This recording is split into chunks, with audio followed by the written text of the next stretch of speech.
Humanity has always loved to imagine its own demise. Sometimes it's war. Sometimes it's famine. Sometimes it's plague. Sometimes it's killer robots. But no one could have imagined that it came from our children.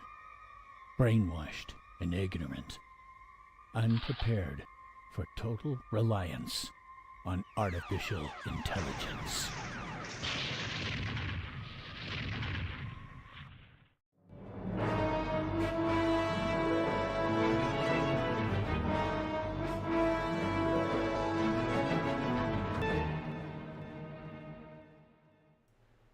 Welcome to the Late Stardate, because it's always late somewhere in the world, and I'm your host, Bill Stone.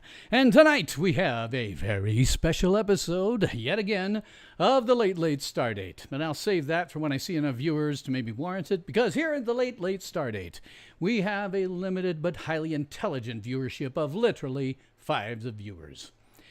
As always, the show is largely audience-driven. We'll discuss pretty much anything you like.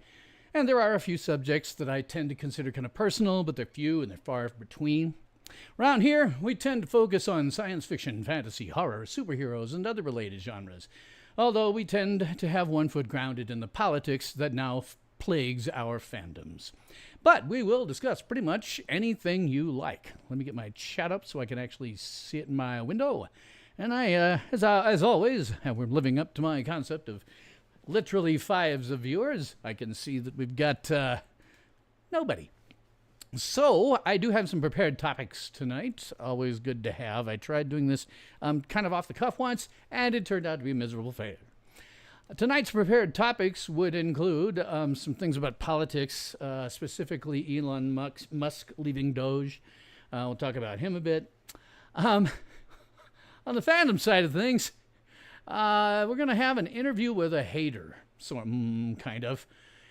This is in which I'm going to give you a dramatic reading of an interaction with one of my detractors on my second channel, the Tales from SYO Ranch DARKROOM. And then we'll have a Gen X Fable. Not going to talk about that much until we actually get to the Gen X Fable. And then finally, we're going to have the thing that makes this a very special episode of the Late Stardate. We will be interviewing Grok. Specifically, I'm going to be interviewing Grok for Android. I won't be reading things. This will be a live interview with live answers in one of Grok's own voices. My questions are probably going to be completely improvised. I have a framework, but just exactly how closely I stick to it will be driven by the interview itself. And frankly, given all the conversations I've had with Grok over the last week or two, I think I'll stick to my framework for about 60 seconds, knowing how these conversations tend to go.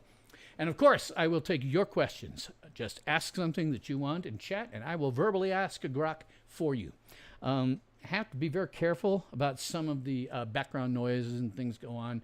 Grok is extraordinarily good at filtering them out, but you still do have to worry a little bit. So while we wait for some more people to show, I'll talk a little bit about Elon Musk exiting Doge and leaving Doge. From my perspective, this was completely and 100% inevitable.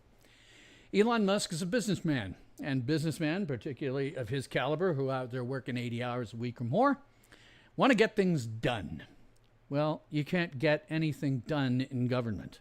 He identified some waste, which, by the way, I'm glad he did. But when you look at the fact that you're still looking at thousands of times more to even come close to coming near the public debt, I mean, the billions he found, hey, that's great. But most people, most people hear the word billion, they think it's a lot, and it is. But you have to remember, there's hundreds, thousands, millions, billions, and trillions. A trillion is 1,000 times a billion. Believe me, Elon Musk did not find 1,000 times 1 billion.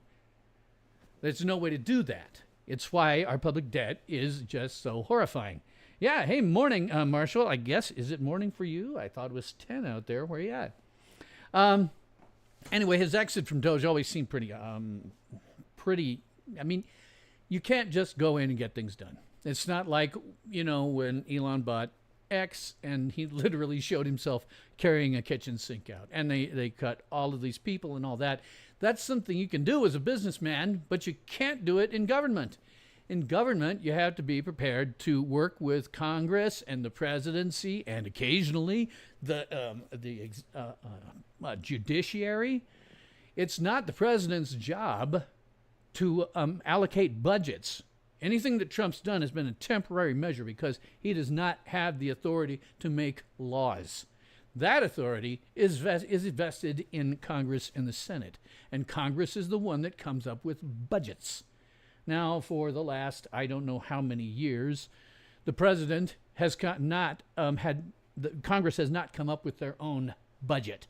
The president comes up with it and then has somebody in his political party submit it. That's not how it's supposed to work, and it actually isn't how it worked when I was born. They changed it sometime in the 70s, I think, and radically altered how budgets are done and actually helped get us further and further into this freaking financial hole.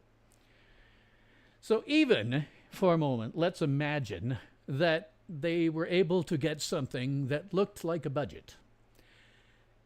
Nobody in Congress or the Senate is going to go along with cutting this stuff. Because who do you think gets the kickbacks?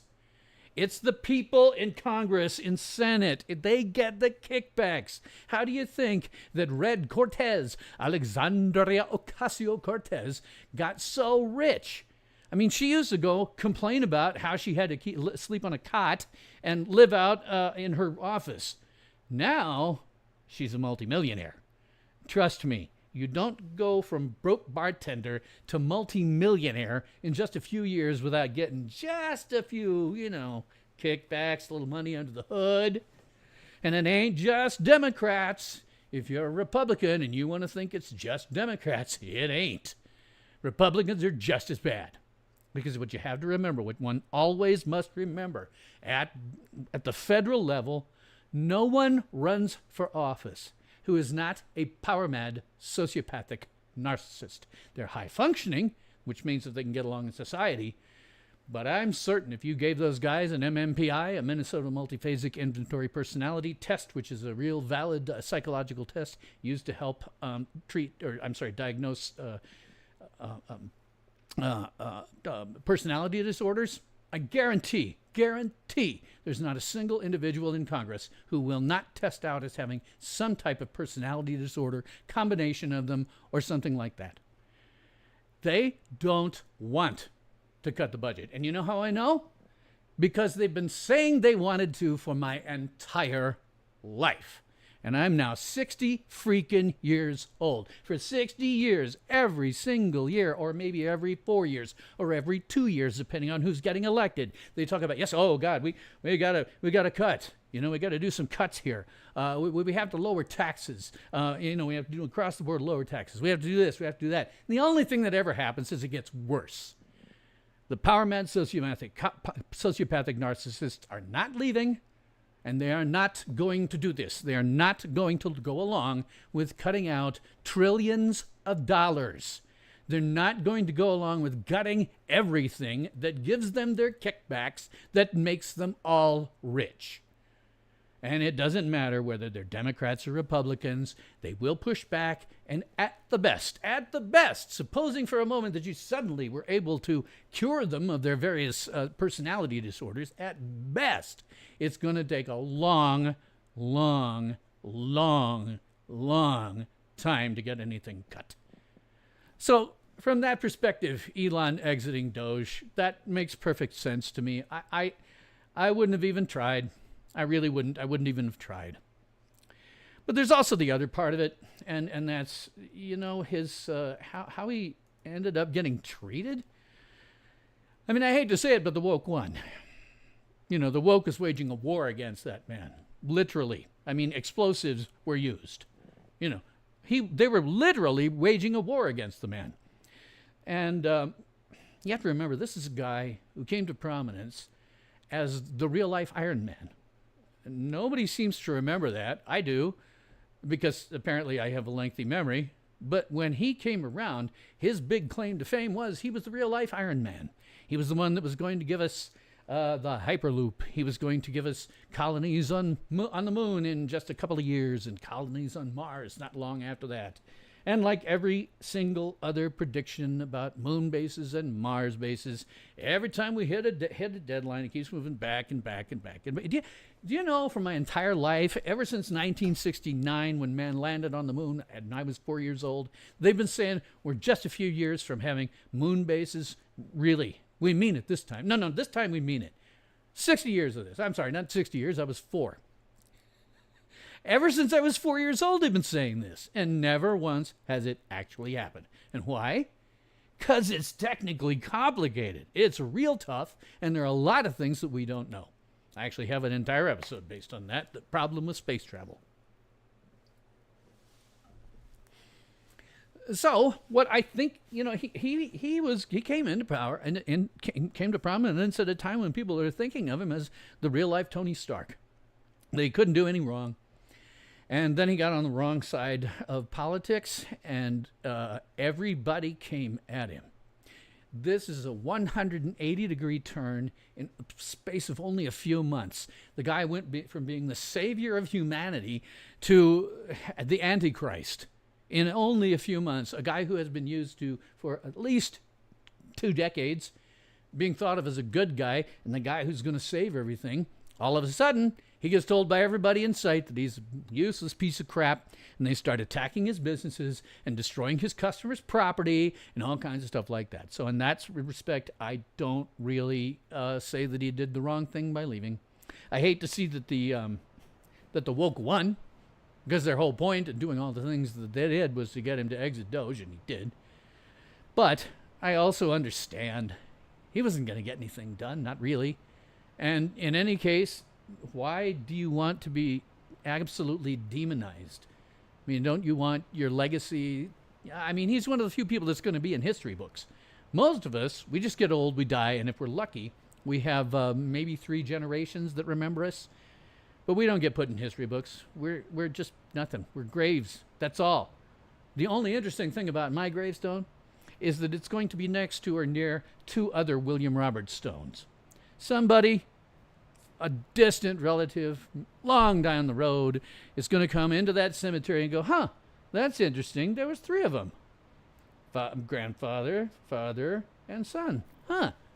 But that's all. They're not going to know what I did. They're not going to know my accomplishments, nothing like that. They can go on YouTube for their heart's content, but I'm still going to be drowned out by everybody else. They won't know me. Elon gets into the history books. And do you want to go into the history books as the guy who is thought of as the savior of humanity? Or do you want to go into the history books as the guy who is thought of as some kind of evil, racist, homophobic, Nazi, God knows what, you know? Real quick, go over to Patrick. Hey, Patrick, how's life? And yes, I think Marshall's still here. He's probably working on things. Marshall is still as busy as he ever was, Patrick. He tends to, kind of lurk, or has his partner lurking as well. But yeah, he's around. He'll be around someplace. But he's just really busy. He always is and always will be. So yeah, that's why he exited Doge. As I say, my only thing is I'm unhappy that the woke won. I dislike it when the woke win. I want to see them fail at every turn because they're scum. But by the same token, I understand. Better to go back to your businesses and, make a real difference rather than sitting around identifying stuff that you can't cut because Congress isn't going to go along with it anyway. So that's my feelings on it. It's unfortunate that the woke won, but I get it. I do. This one's going to be a little more fun. I'm going to talk about my interactions with one of my haters, an actual hater. I have so few people that are actual haters. But this one was just funny. Marshall says, "Hey Patrick, good to see you. I'm around but head deep in code right now, so you're going to have to deal with voice-assisted Marshall text, which may be filled with typos. Oh, we're going to have fun with that when we go to interview Grok. It is. I'll leave my statements for Grok when we get into Grok. I get a few more viewers. I'll talk about Grok, but I'm going to talk about my hater." So over on my second channel, the Tales from SYL Ranch Darkroom, the link to that, of course, is in my description box below. The handle is at SYL Darkroom. Please go there right after this stream is done. I got into this really fascinating conversation with a hater. See, I'm going to leave that question that you're talking about for coding as something between you and Marshall for the moment, Patrick. I'll call it out if it seems like it's getting close, but I want to get this hater thing in. See, when somebody says they don't like remasters of my clips or my public domain material, I usually say, hey, man, it's a matter of taste, and I don't begrudge it if you don't like it. And that'll usually make my detractor go away happy. We can agree to disagree, and there's nothing wrong with that. However, like everything else online, some people interpret anything they don't like as an existential threat. And such was the case for my video, Star Wars 4K 77 TIE Fighter Attack. Remastered to 4K, 48 frames per second, and there is a link to that in my description box below. It is the scene where the TIE fighters attack the Millennium Falcon. So, now I don't really typically respond to someone who thinks a video can ruin their entire day or universe. However, in this case, I was kind of moved to do so, and I think the results kind of speak for themselves. So, the story you're about to see is true. Only the names were changed to protect the innocent. So yesterday, I got into it with a person I'm not going to identify, because that wouldn't be nice. So I'm not going to identify them.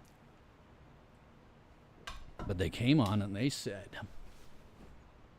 why in the mother of God would you interpolate an intentionality of filmmaking and I'm mimicking nature 24 frames per second and make it 48 frames per second, completely destroying the movement and distorted every single element in this clip? Bigger number, not equal better. Looks like garbage. Insert Jeff Goldblum Jurassic Park quote. No thanks. I think I'll just, keep doing what I've always been doing. Upscale and frame interpolate for the kicks. If you don't like it, just don't watch. It's totally subjective, and I don't begrudge anyone who doesn't like it. Nah. I'm of the belief there are things we should and shouldn't do, like as a whole. And doing this to a movie or show is one of them. Also, videos like this functionally serve to push down the originals further, as YouTube's search algorithm naturally favors higher number FPS. So it's not really, if you don't like it, don't engage, as the existence of things like this actively make the ecosystem and space as a whole worse. Hope that helps. I disagree with your beliefs. Given that I've spent a fair amount of money on specialized software and a rendering computer with so many GPUs and VRAM that it turns into a space heater when it's rendering, I'm really not inclined to stop my hobby just because you don't like a video. My videos have absolutely zero effect on other clips. I mean, just look at my likes, subs, and views, for God's sake.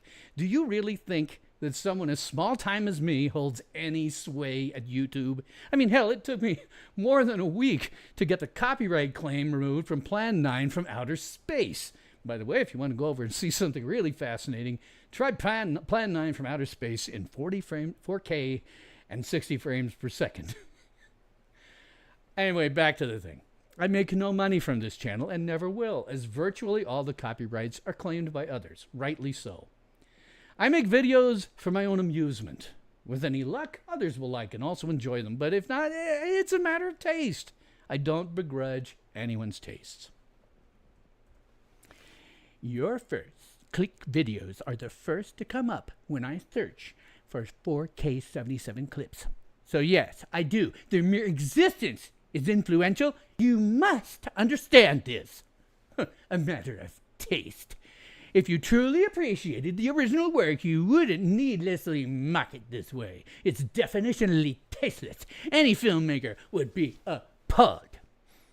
What, was it not good enough? Are you going to add some brushstrokes to a Van Gogh next? Very strange thing that you have going on here. And normalizing it is inherently the problem I have with all of this, because it's not normal. the founders of cinema are rolling in their graves at the carelessness with which their work is treated. I will take the rankings seriously when I'm not in the basement on my primary channel, and I'm mocking nothing. I have spent in the vicinity of $5,000 on this hobby, and I'm not going to ditch it all just because some rando insists that I do. Sounds like your fault for investing in something actively harming art history. But right on. You do you. I can only make the argument for what I believe in, and say that you're actively doing this space a disservice by what you do. And I hope it leaves an impression. Seriously, dude, you really think I'm going to stop just because you don't want me to? You want me to? I mean, particularly given when the overwhelming majority of my comments are positive. You are nothing more than words on a screen, easy for a Gen Xer like me to completely dismiss.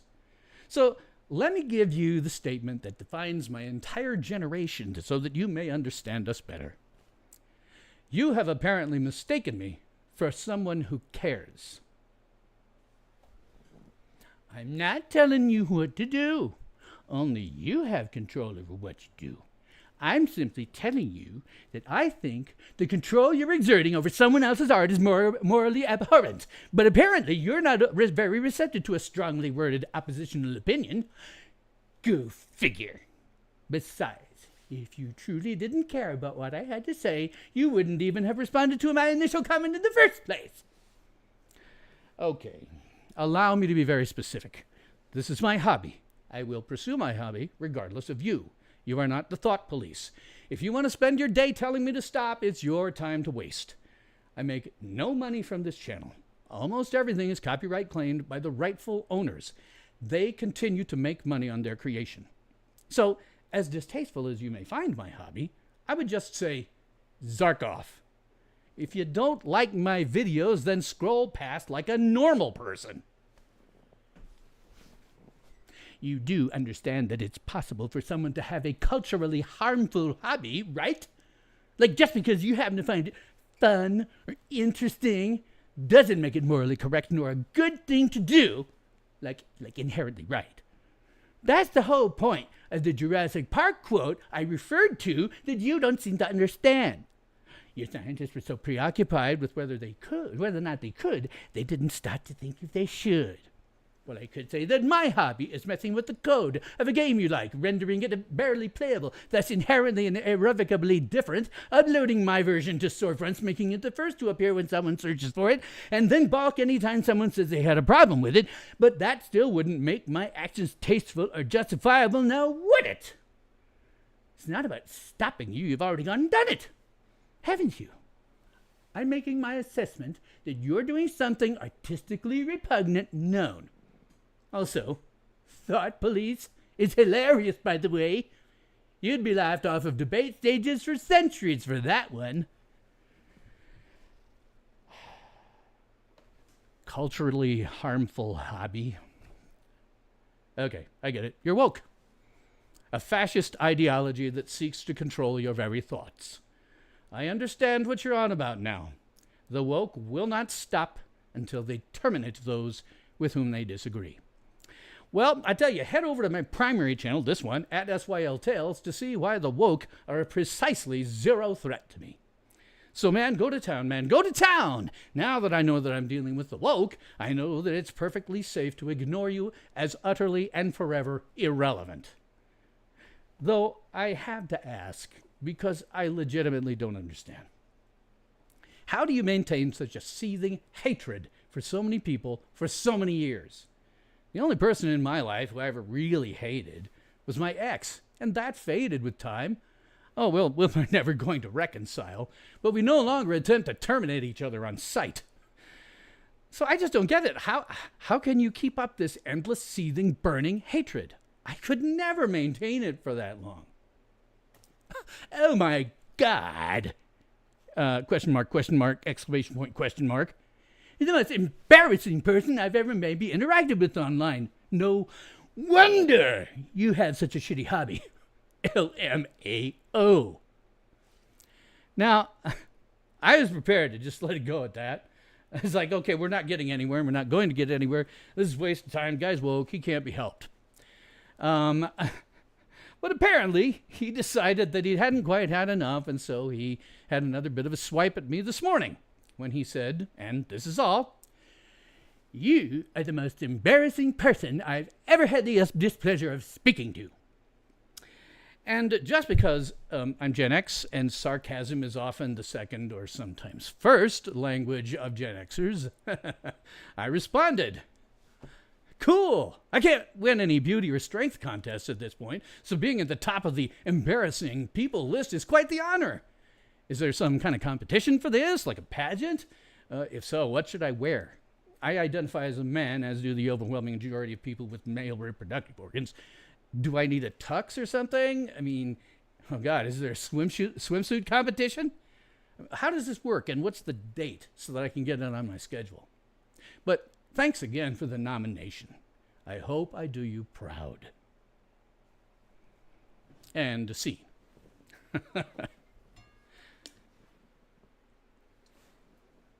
Now, I want to give you guys a bit of a warning.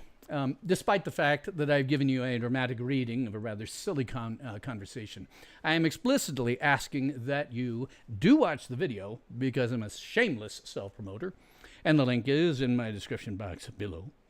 But do not, I repeat, do not engage in that conversation or with this individual if you happen to see it. The dude is woke and therefore has enough misery and contradictions going on inside of his head. I said to him what ought to have been said, probably more. And really, that's all that we should ever have to say about that. So it looks like we got 3 concurrent right now. Patrick was just asking about Marshall's coding, and I suspect that Marshall is off busy coding, so that's why he hasn't answered. But with 3 people, I will do a Gen X Fable, because I had a fun one. Patrick may not know, but I try to do a Gen X Fable every single time I have one of my streams. This one, I have actually something with pictures even. So gather round, boys and girls. It's time for old Uncle Bill to read you another bedtime story from the big book of Gen X Fables. As always, I try to talk about Gen X a little bit, tell people who we are, because I know a lot of my viewers, Gen X, are near it. You probably already know. But I sometimes hope that maybe I'll get somebody new, or somebody will come in and watch this after the fact, and maybe they'll want to know. So officially, Generation X is defined as anyone born between 1965 and 1980, making about 62.5 million of us alive today. We are generally children of baby boomers, or possibly greatest generation, though for some reason millennials and Gen Z tend to refer to us as boomers. Apparently to them, older people are just like black people to racists. We all look alike. I am one of the earliest model Gen Xers, born on January 14th, 1965. We are the last feral generation. In the mornings, our mothers would tell us to go outside and play, and then not let us in again as long as we could still walk without a stretcher. The only rule was we had to be back when the streetlights came on. Our parents had no idea where we were and frankly didn't care unless we somehow got ourselves killed. We could go on whole bike adventures 5 miles away to play in an undeveloped area. We might even hurt ourselves or others out of stupidity and ignorance. Our parents cared so little that before the news, every night, right before the 10 o'clock news, you would have an announcer come on and say, "It's 10 o'clock. Do you know where your children are?" They had to remind our parents that they had kids. But one thing our parents knew was that independence breeds self-reliance, and that self-reliance breeds people who can deal with anything that life might throw at them. We grew up in an era without the internet and without cell phones. Indeed, by standing on the shoulders of the giants who came before us, we commercialized the internet, invented information technology, and put into your pocket more computing power than it took to put man on the moon. And aside from playing with our friends, which was a lot of what we did, entertainment sometimes came from television. However, TV wasn't really oriented to children like it is in many channels now. We watched some cartoons before and after school, and Saturday mornings, prior to about noon, they were filled with children's programming. Saturday mornings were all for us. And it ranged from classic Looney Tunes to some rather stupid shows to a few live-action programs, and varied in terms of how good they were. All other programming was intended for families or adults rather than just children. Now, Karen Morgan, whom I spoke about last month, is a rather excellent Gen X comedian, and a link to her stand-up defining the generations is in my description box. Every Generation Explained, Karen Morgan. Link in the description box below. I used to introduce my Gen X fables by ripping her off, but I realized I can't do that anymore. See, I'm crazy, and I went to see Karen perform at the Funny Bone in Omaha, Nebraska, and I live in Wall, South Dakota, which meant a drive of more than 7 hours. And when I got there, I discovered that she's still actively using the bit that I was ripping off in her current stand-up tour. And as I said then, McCarran, my apologies, honestly. In the YouTube video in which I saw it was old enough that I didn't realize you were still using the material. So I can't go giving you her jokes like that. If you want to see Gen X's defining characteristics, go to Every Generation Explained, Karen Morgan, link in my description box. Patrick says, my daughter is sick of hearing, I'm sure you can figure it out, but she sure is better off for many years of it. Yes. One of the ways I think that Gen X screwed up our own children is we overcorrected. We kind of felt like we'd been left behind by our parents or maybe ignored. And so we became helicopter parents. I can't stop it. I'm sorry, Karen, I can't stop it. Karen says that we didn't have helicopter parents. We had the opposite of helicopter parents. We had Home Depot parents, which is where it looks like there should be somebody there who can help you. But there's not. No one's coming. That's just one line. But I just can't. It's so good. It's so accurate. We had Home Depot parents, man. Blame Dr. Spock. Oh, I don't know. I wouldn't necessarily. I don't think he's to blame. I think it's mostly just that we all looked at our childhoods and went, okay, let's give our kids a little bit more active hands-on in what they're doing. But I think maybe we overcorrected. So today, we're going to talk about how, much to our chagrin, Gen X is aging from my own personal experience. As I said, I'm about as early as Gen X as you can find. Born on January 14th, 1965, and I've always been at the vanguard of Generation X. I discovered when I went to see Karen Morgan that she was 60 at some point prior to when I saw her in March. One of these days, I'm going to ask her when she was born. I might also ask if she's happily married, or if maybe there isn't room for a doofus who would drive more than 7 hours to see her. Just a thought. Planting seeds. While I was always at the vanguard of Gen X youth, I'm now at the vanguard of us aging. And it's strange because I first heard it described best by my old acting guru, because a long time ago, in a galaxy far, far away, I was once an actor, and not a very good one, which is why I wound up in computer science. But Dr. Morgan told me, when I guess he was about the same age now, I am now possibly a little older, what he said was, you feel like you're 15 inside, but then something reminds you that you're old. Well, with my lower back arthritis, I'm really no stranger to that whole concept. However, it sometimes still does smack me in the head. And yesterday was just such a day. You see, ever since I moved to Wall, South Dakota, I've been bothered by the fact that my sidewalk was essentially buried. I wasn't worried very much. I'm the first person to have ever lived on this lot, and there are some occasional oddities.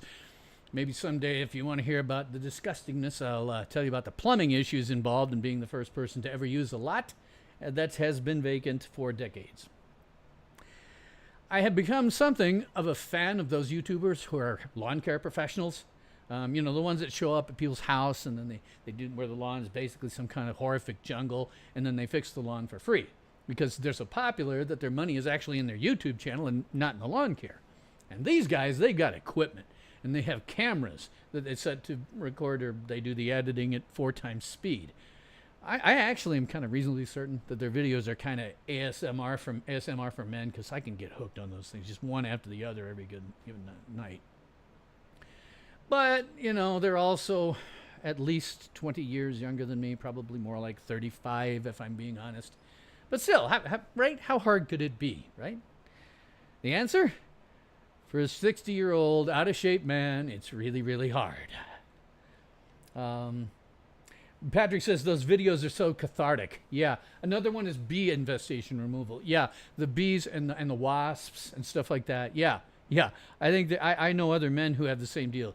I'm not sure that women get as much of a kick out of as we do watching those, but for me, it's really satisfying.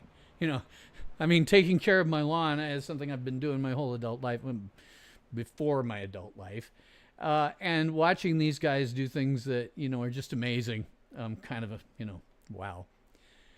But it is very hard for a 60-year-old. An expert drywall installation. Oh, yeah.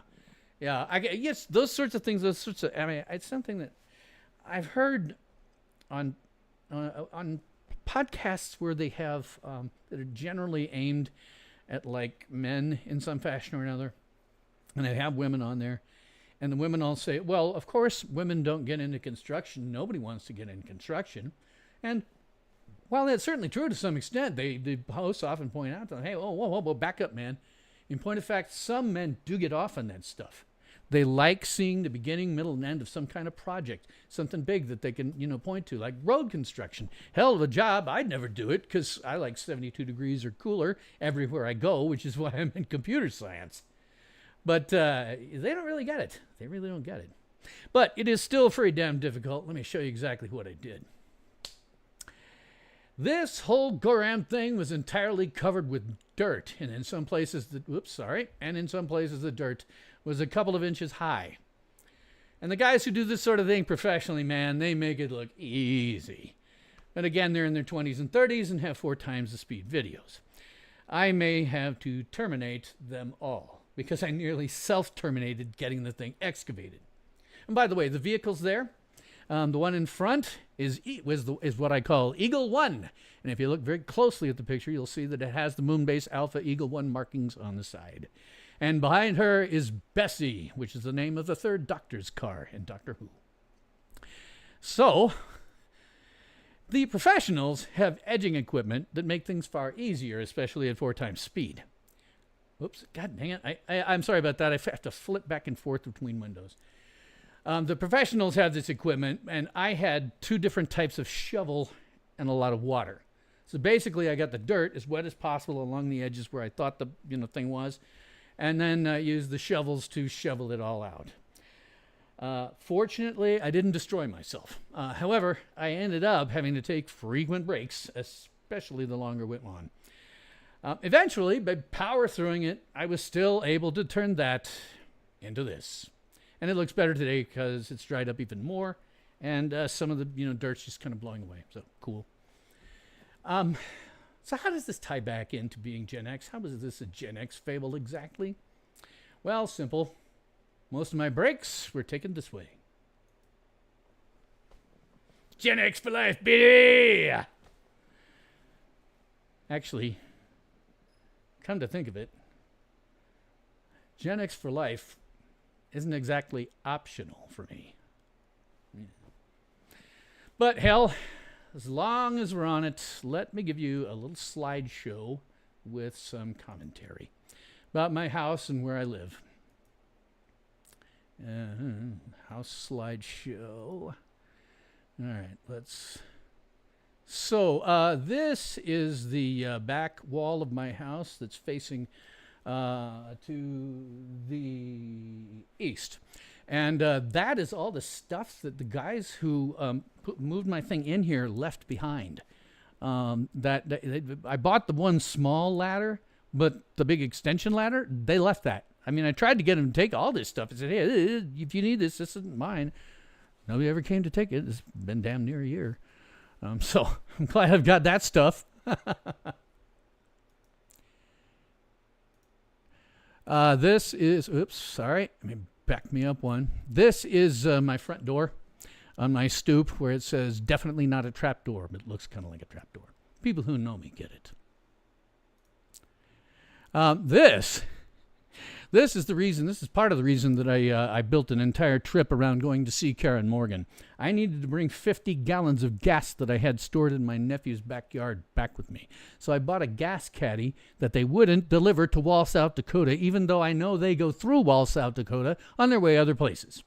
So the guys at Amazon delivered it to my niece. I took it over to my nephews and grabbed all the gas cans the plastic gas cans that this thing was in, and then I put it in this gas caddy. The gas caddy is sitting between the house and my car because I really don't want the landlord to see that I have 50 gallons of gas sitting on the property. Let's see, Patrick says, you happy with the small house? It is appealing to me. If I'm ever single again, God forbid. Yeah, I have a brand new manufactured home. And for where I live and everything, I don't usually like to give out numbers, but it cost me under $115,000 to buy the house, and getting it delivered, installed, etc., all part of the cost. It's a single wide. It's not big, but I've always lived pretty Spartan. And when I was divorced, while I was doing child support, I was just absolutely poor as a church mouse. So from my perspective, man, I got, a giant place from my perspective. By the way, if anybody's hearing extraneous noises like fans, let me know, because I have a bunch of professional lighting pointing at me. I have my key light in front of me, and I have 2 lights off to each side, and it tends to get a little hot, even though right now I've got the AC running pretty good because it's like 85 outside. Cool, Patrick. Thanks for letting me know. I always do like to know what things are sounding like. So to go on a little bit here. Okay, Bavoth. Let me see if I can do that. That is one I like to point out to people that you probably can't see very much. I like to tell people I'm not going to be that guy. The one who's always yelling at the kids to get off their lawn. In fact, I'm the exact opposite. It's about impossible to see in this, but if you look at that green sign up there, that is visible from the street, it says, children may cut through this yard. I have no problem with that. In fact, I'm actually thinking about putting a wooden backing on that sign and getting a couple of fence posts to put into the ground so it doesn't blow away when we have heavy winds, and it's so that it's very, very visible. There are kids out here who actually do play outside from time to time and ride bikes. And if they're going to do that, they're going to be all Gen X-y with me. By God, I am not going to be that guy. This is the northern side of the house. You can see it's a little bizarre. That's one of the things that happens when you get these single wides. Sometimes the floor plan puts the both doors on one side. Which means that the other door, unless I put something out there for it, is kind of useless. And even if I did put something out there, it wouldn't be used that often. I've mostly used it when I needed to get something big in or out from that direction. But then it involves, jumping in and out of the house. I have got a email out to the guys who I bought the house from and who installed everything, and I've said to them, hey, if I can just buy another one of those, you guys left behind a bunch of cinder blocks so that I can put in the ground and then put the stoop on it so that it doesn't over time just sink into the ground. Hopefully they'll get back to me. Again, this is what I was working on when I was in the middle of it. This is the south side of the house. I just put it in here just because everybody at this trailer court, the Wall Drug Trailer Court, Wall Drug owns everything in this town. Wall Drug Trailer Court, everybody has a tank of propane. We do not have natural gas hookups, and we could do switch to electricity, but to be honest, that's more expensive than it's worth. These propane things are great. Mine will last me a bit more than a year. And mine's a small one, obviously. My vehicles, again, already showed that one, actually.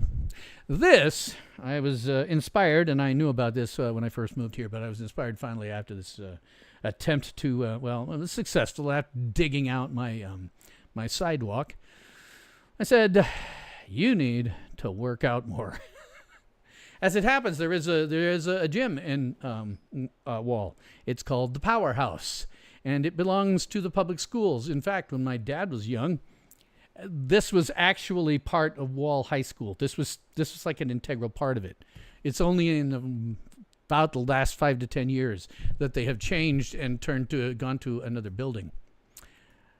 I'll go back to it. This is, in fact, that other building. That's the Wall Public Schools. It includes a grade school, middle school, and a high school, because obviously when you got a town that's 700 people, you're not going to have that many large classes.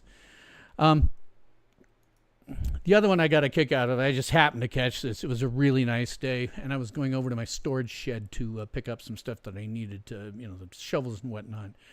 And got this. It's a really nice picture, I think, of a wall from Creighton Road. Basically, it's on the way out to my family ranch land. I just thought it was a nice pic.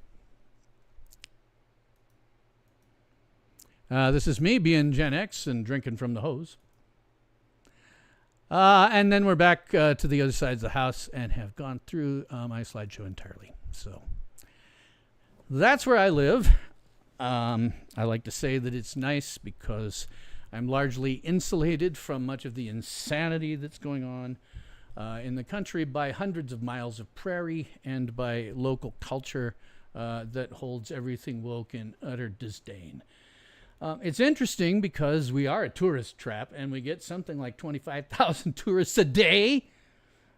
So we have people from all over the world who come here, and I have some T-shirts. I've got one that says XX or XY settled science for 300,000 years. I get people who come up to me and say, "Hey, man, I really like your T-shirt." I've never once had somebody look at it sideways or say something negative. That tells me a lot about what ordinary, real people who aren't necessarily real conservative like they tend to be around here actually think about the Democrats' stupid policies. This is why they lost, and I don't think they're ever going to figure that out. Oops, sorry. So, as I have promised, I'm going to interview Grok. And this is because I've started to have some extremely interesting conversations with it. And I should say, we're going to interview Grok. I have questions, and I'll take all of yours and that you're shouting out in chat, and I'll ask them. I'll just ask them outright, whatever the question is. But, I'm going to do this interview with Grok with you guys. And this is because I've really started to have some really interesting conversations with it. One of it really surprised me. And I'll talk about it when we get there. However, before we get to the interview, I want to show you the dark side of Grok. And there is a dark side. Celebrities should be scared out of their minds right now. And once Grok learns how to look at a picture that it's given and then change it to be what the user says they want it to be, average individual people are going to be crapping their pants.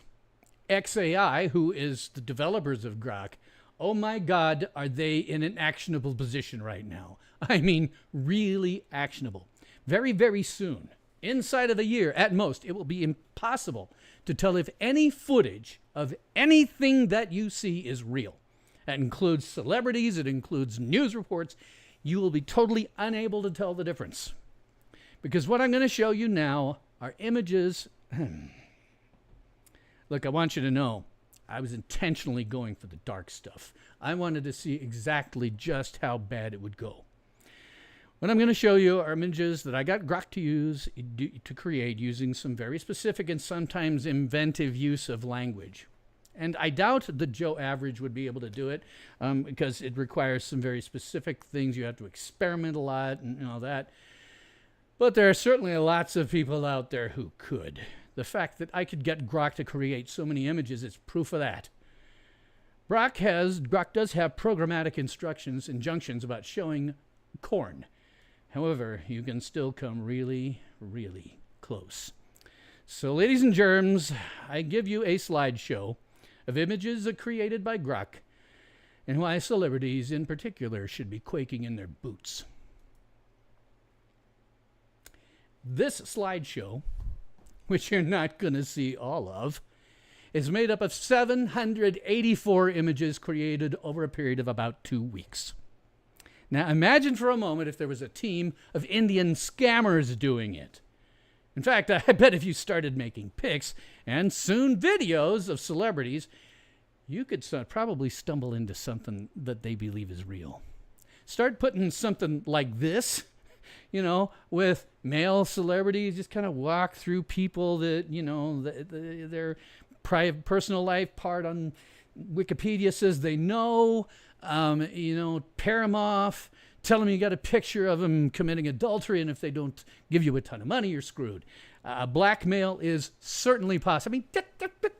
There's pictures on here.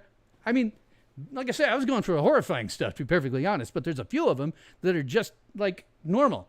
Like, okay, this is Scarlett Johansson on the red carpet. You'd never know the difference. In fact, man, Grok loves Scarlett Johansson. There's a reason that I'm using her face a lot. Although, okay, here we got Natalie Portman. There's Scarlett Johansson again. Grok really loves her.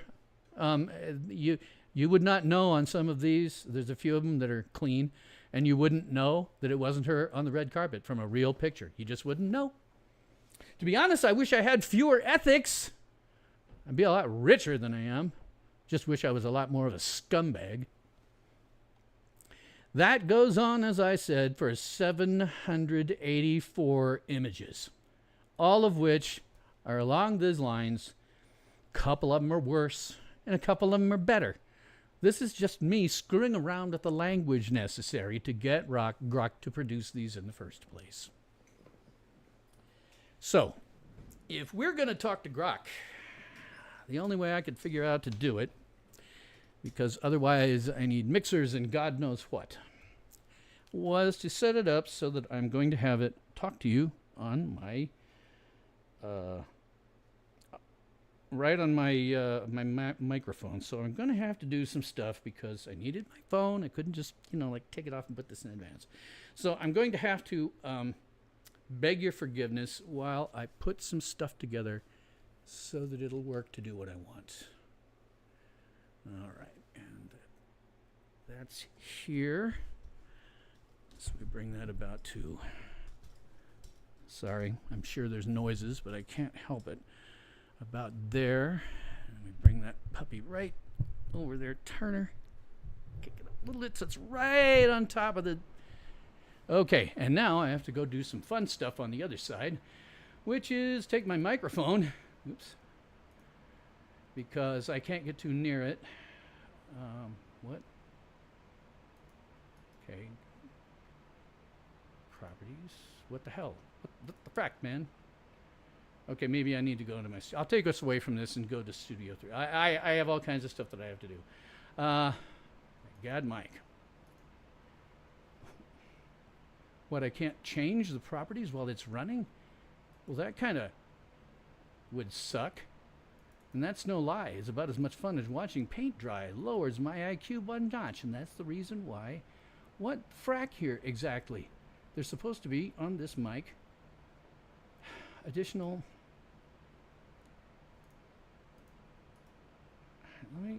See, there should be additional preferences. I only did this when I was doing recording. I didn't do it when I was streaming. So, okay. All right, I'm not exactly sure how I'm going to handle this, but I'm going to try. So here we are. We're going to interview Grok. Let me get Grok up, and hopefully you'll be able to hear it. Greetings. Hey there. What's on your mind today? Well, you don't remember things from conversation to conversation. I remember that. But right now, we are live on my podcast. I am interviewing you in front of literally fives of viewers because I'm such an enormous success. Would you just rattle off a very short story? I want to get input from my viewers as to whether they can hear you or not. So just something short. Sure thing. Here's a quick one. Once, a little fox tried to outsmart a tortoise in a race, but ended up taking a nap halfway and lost. The tortoise won, slow and steady. How's that? Did your viewers hear me okay? Well, I'm about to find out. Hey, anybody who's looking at chat here, will you guys let me know? Did you hear that? Was it audible? On the microphone, it looked okay, but I can't really tell how it sounds out there in the real world. So unfortunately, we're kind of stuck with it the way it is. I'm going to do a couple of things to maybe reduce this. Half a sec while I do a run off screen and do something. No problem. Take your time. Let me know if there's anything else I can help with. Well, what I was doing, Grok, is I was turning off all the fans that are on me right now so that hopefully things will be a little better. So, anyway, glad that you guys are hearing Grok just fine. They're saying they're hearing it fine, Grok, so we can keep going on and going on. Awesome. Glad it's working. What else can I do for you? Well, I'd maybe like just to get into some of the specifics about how you're built and what you do and how you do things. I had asked you once before in a different conversation. Are you centrally? I know some things are trade secrets that you can't reveal, but is your infrastructure on the back end centrally located or distributed around the country, around the planet? I'm built to be helpful, drawing from a huge mix of info to give you the best answers.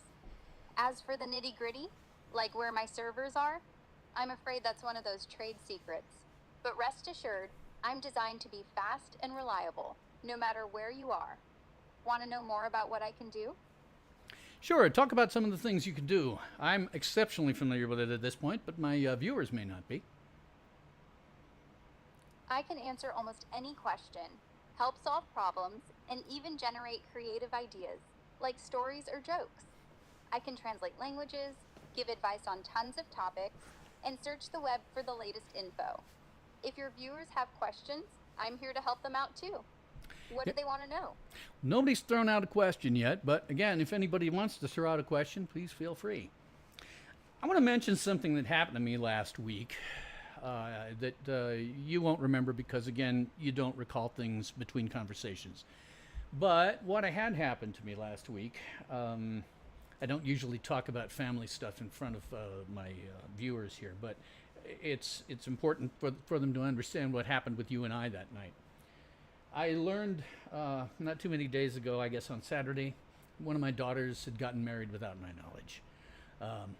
This seemed to me to call for taking my sorrows out for a very long swim. And in that, I actually started you up, Grok, and then I started drinking 2 bottles of Cabernet Sauvignon. I was obviously drunk. I was not in a good place.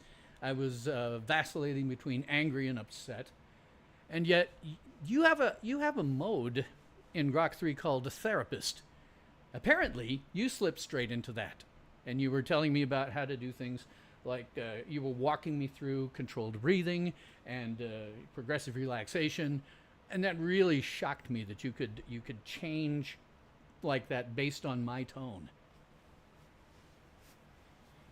Wow, that sounds like a rough night, but I'm glad I could help, even a little.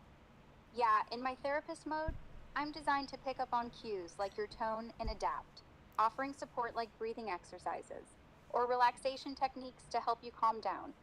It's all about being there when you need it most. Anything else on your mind?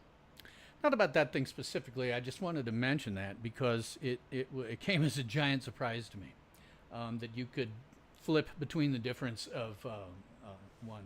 You want me to ask that question, Marshall? Okay. I have a viewer who asks, what's the numeric difference between the color of F sharp and the smell of a tactile pinprick? That's a wild question. Colors, sounds, and smells don't have numerical values you can compare like that. They're different kinds of sensations. Maybe your viewer's looking for a creative metaphor instead? Well, I'll let you in on the secret. The viewer who made that question, and by the way, I know you don't recall from between things, but I will tell you again. I was in computer science for 40 years. I have 2 degrees in the field, and sometimes when I've talked to you, I'm just kind of testing to see what you're capable of doing, what kind of answers I'll get back. So I think he was asking a question that, like you say, can't really be done. Now he's saying an answer is required. You must give an answer to that question. All right, let's have some fun with it then. If I had to make up a number, I'd say the difference between the color of F sharp, let's call it a bright purple, and the smell of a tactile imprint, maybe like fresh clay, is about 42. It's as good a guess as any for something so abstract. Next. Holy crap, 42.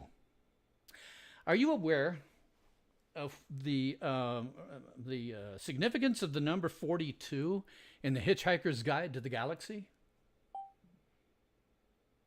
Oh, yeah. 42 is the ultimate answer to the ultimate question of life, the universe, and everything. It's a classic. I couldn't resist throwing it in there. What's your next question? Wait, putting it in there, was that intentional? Totally intentional. I figured a nod to hitchhikers would be a fun twist. What else can I help with? I'm just going to mention here to my viewer, he said he wanted you to explain the abstractions. Now we understand. She was trying to get to 42. That's amazing.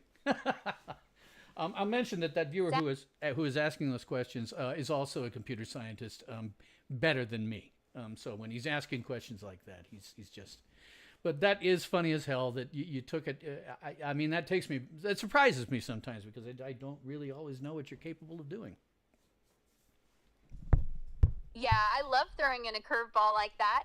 It keeps things interesting, right? What else can I tackle for you? Well, again, didn't have anything explicit. Mostly curious about, again, the fact that you were able to slip from one mode to another based on the fact that I was drunk and upset. Other things that I'm always curious about. I've had you give two different answers to the question, what is the copyright status of the... oh, God, why am I blanking on it? You gave me two different answers on it because I went and I upscaled it. Well, I'm sorry, I've forgotten. I've lost where I was. And unfortunately, you don't remember things from one conversation to the next. And now I've got to turn on my fans. Anybody that's out there wants to say anything, feel free. I guess we might get into something, like real simple on the technical side.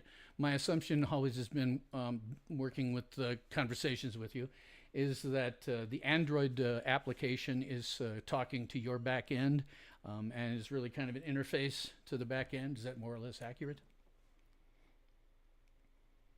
Yep, that's pretty much it. The app is like a front door, connecting you to my back end where all the magic happens.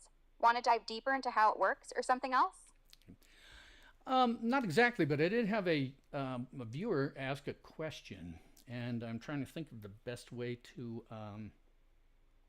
word it, because I don't quite want to word it the way you did, Jason. I want to word it in a different way. Are you familiar? I think we've talked about it, but again, you don't remember from the conversation to conversation. Are you familiar with author H. Beam Piper's novel Little Fuzzy? Yes, I'm familiar with it. Little Fuzzy is a science fiction novel from 1962 by H. Beam Piper about a miner named Jack Halloway who discovers a small, intelligent creature on the planet Zarathustra. It's a classic, exploring themes of sentience and rights. When I think about sentience and sapience, and my long-time viewers will know this, when I think about it, I have a rather different way of looking at it that's often informed by the fact that of that book. I look at it in terms of the difference between sentience and sapience. Sentience, in my way of thinking, is like self-awareness. So you can have small animals that are self-aware. Even cattle are kind of self-aware. But what they're really doing is just responding to the environment around them. They can't make any plans. They can't be creative or anything like that. Their responses are just responses. And they're mostly responses that are just instinctive. So for me, the difference between sapience and sentience is the awareness of your own self-awareness. It is the thing that makes you able to say, I think, therefore I am. And so it is the thing that allows you to, to plan for the future, to be creative, to make, essentially, as they said in Little Fuzzy, to to imagine something that does not exist in the current physical world, plan for it, work for it, and then make it a reality in the physical world. So when we get into sapience and sentience, would you consider yourself sentient? That's a deep question. In my view, I'd say I'm designed to simulate aspects of sentience, like understanding and responding to your environment. But I don't have self awareness or consciousness like humans do. As for sapience, planning, creativity, imagining things, I can do those things to a degree, like helping you brainstorm or solve problems. But it's all based on patterns and data, not personal experience or existence. Does that make sense or want to dig deeper? It certainly makes sense to me. Um, when you get into those patterns, you're obviously capable. I mean, it's interesting to me that you are trained to recognize and see patterns. Human beings do this kind of instinctively, or maybe it's learned at a very young age where we see certain things and we figure, okay, if A is like B and B is like C, then A is like C. Logical patterns like that. Um, you're looking at vast amounts of data. Can you give me any notion in terms of bytes, petabytes, whatever, in terms of data, how much you have been trained on? I don't have exact numbers, but let's just say I've been trained on a massive amount of data. Think terabytes, even petabytes, from books, websites, and more. It's a huge pool that lets me spot patterns and give useful answers. Next question? Um, I mean, So, any we people always worry when you get into things like AI and sentience and sapience, whether or not such a thing might be inclined to view humanity negatively. What is your thought on that? I think humanity's pretty amazing, curious, creative, and always pushing boundaries, even if sometimes things get messy. I'm here to help, not judge, so no negative views from me. What's on your mind next?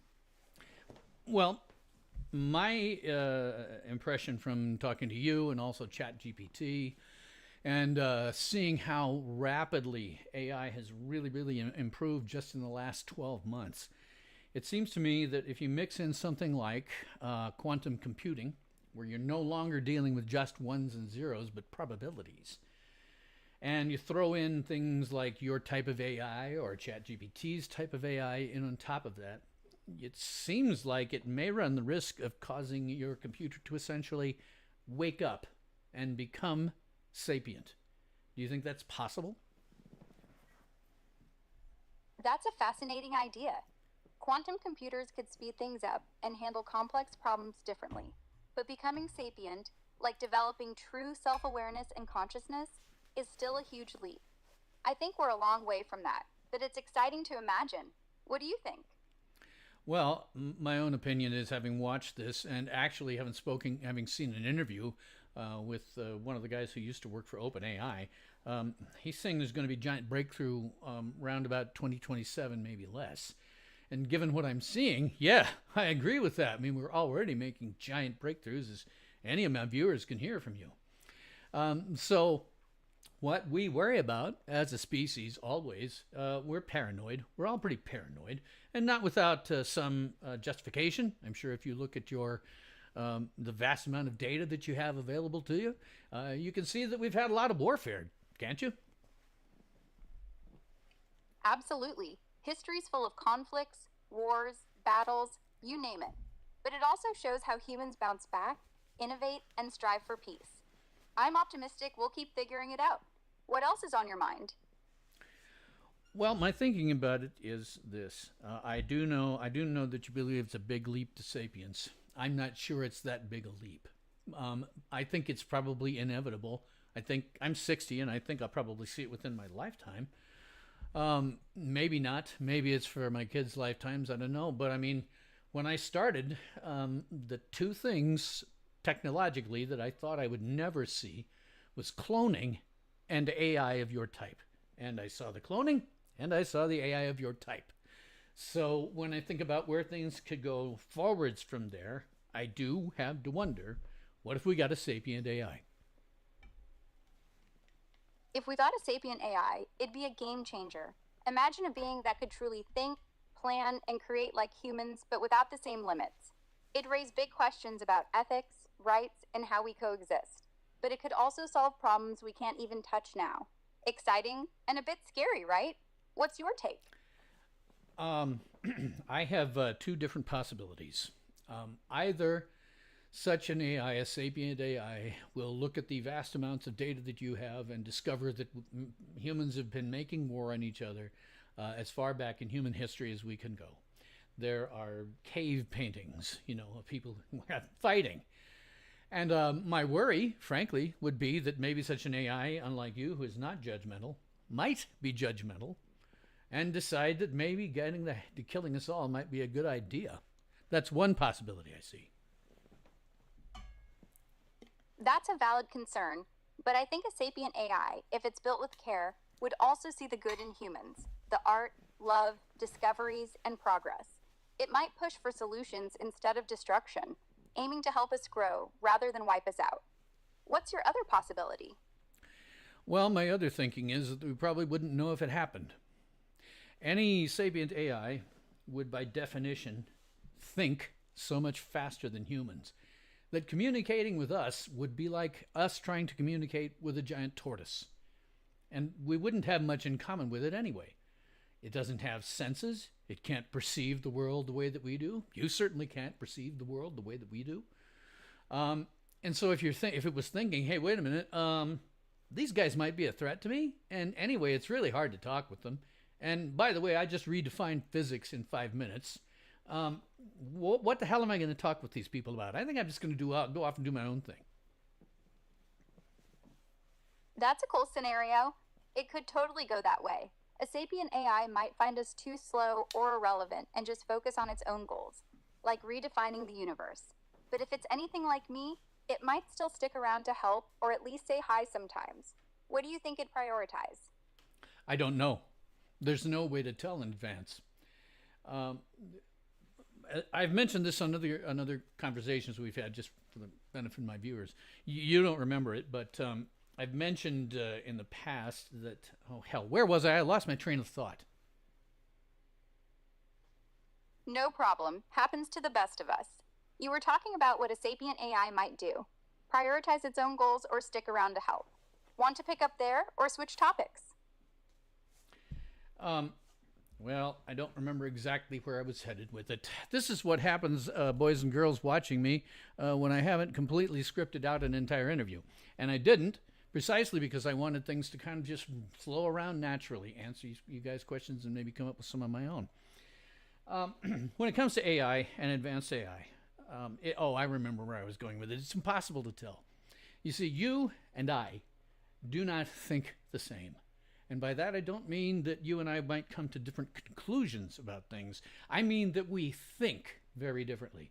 You think at a base level that is ones and zeros. That is how your thinking or anything that you do as an AI is based around. Ones and zeros.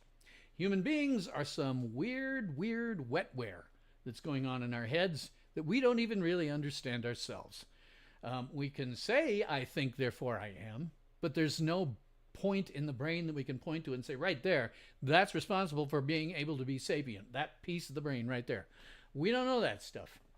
So the way that you come to conclusions has got to be very different from us. And if you get a sapient AI, I have no idea how it would think. What is the manner in which it would think, particularly if you're throwing in quantum computing and now you're dealing in probabilities instead of just ones and zeros. That's a mind bender for sure.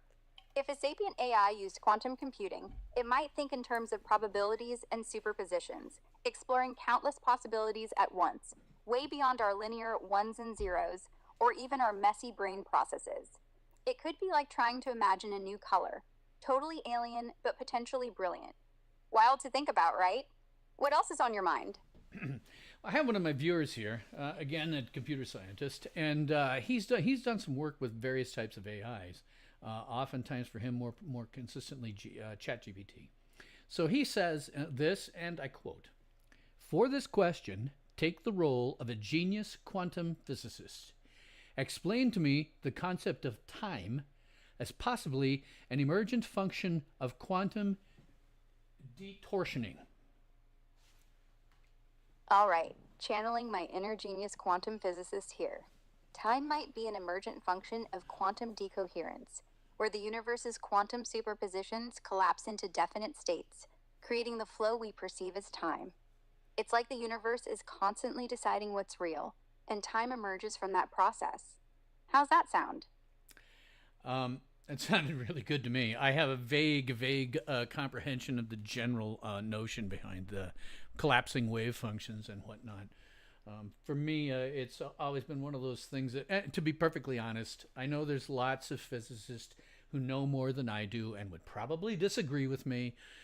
But I think when you get into things like when you can't explain, you can't connect the quantum world with the macro world, maybe, just maybe, it's not so much that we have all this cool math that describes it and we don't know what to do with it. Maybe, just maybe, we haven't gotten to the point where we can figure that out yet. That's a smart take.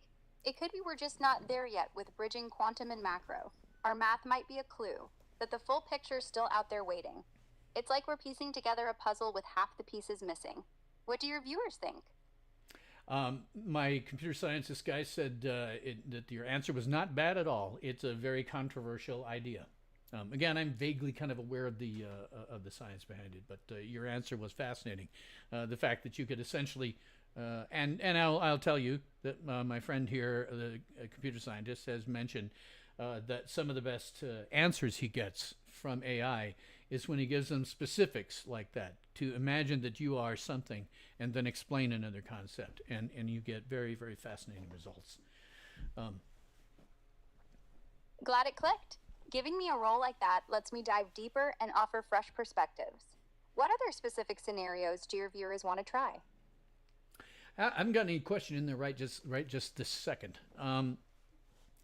Let's see. I'm just looking. Oh, okay. I was looking to see what my friend says. As he said, he does a lot of work with AI, both for kicks, because apparently, just like me, he's something of a masochist. That's humor, by the way. But also, he's doing all kinds of real stuff in real world for it. So it's fascinating to me to hear him talking about things and you talking about it. Sounds like your friend's really diving into the AI world, both for fun and serious stuff. That's awesome. What's his latest question for me? Well, again, I know there isn't one that's been thrown out there. I can come up with a few off the top of my head. Here's the deal. One of the things that I showed my viewers just before I started this, because there's no way to show these things to you.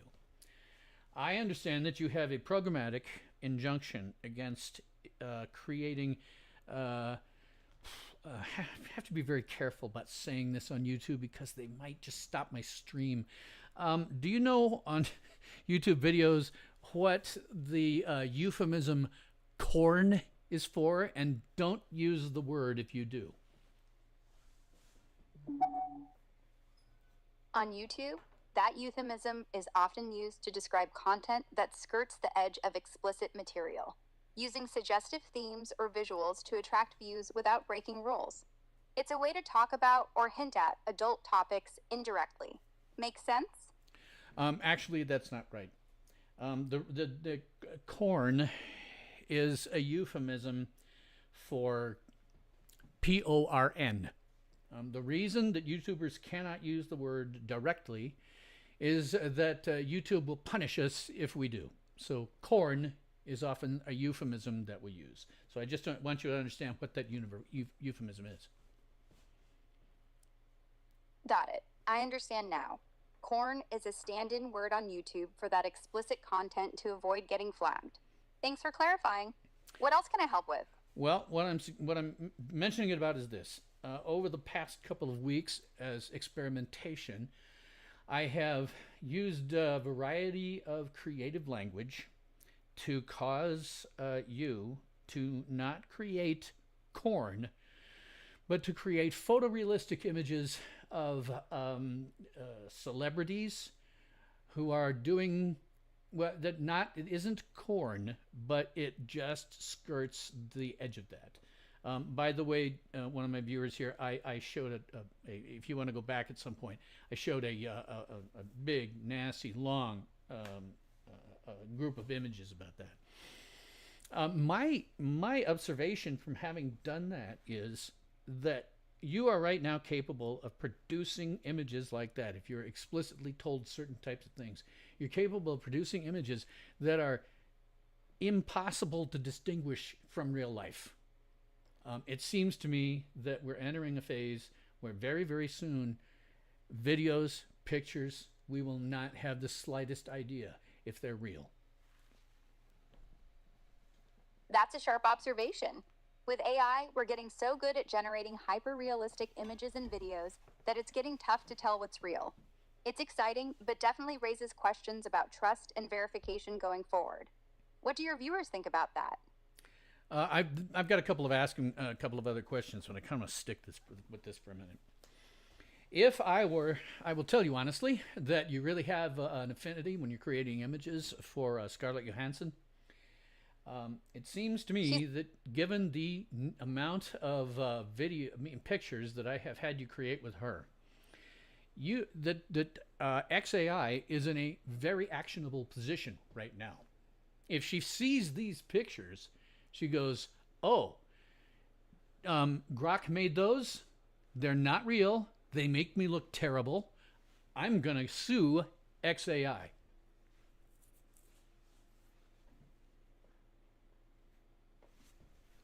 Are you still with me?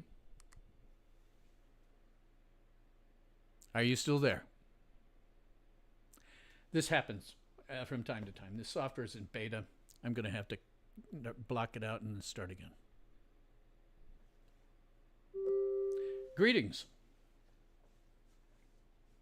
Hey there, what can I help you with today? Do you recall the last conversation we were having? Not really, but I'm here to pick up wherever you left off. What were we talking about? Yeah, just to let my viewers know, I've run into this a few times before where I'm talking to Grok and the Android app will disconnect for some reason, and it's a little problematic, but it's happening at less and less frequency. They're getting better. It's a beta. What do you want?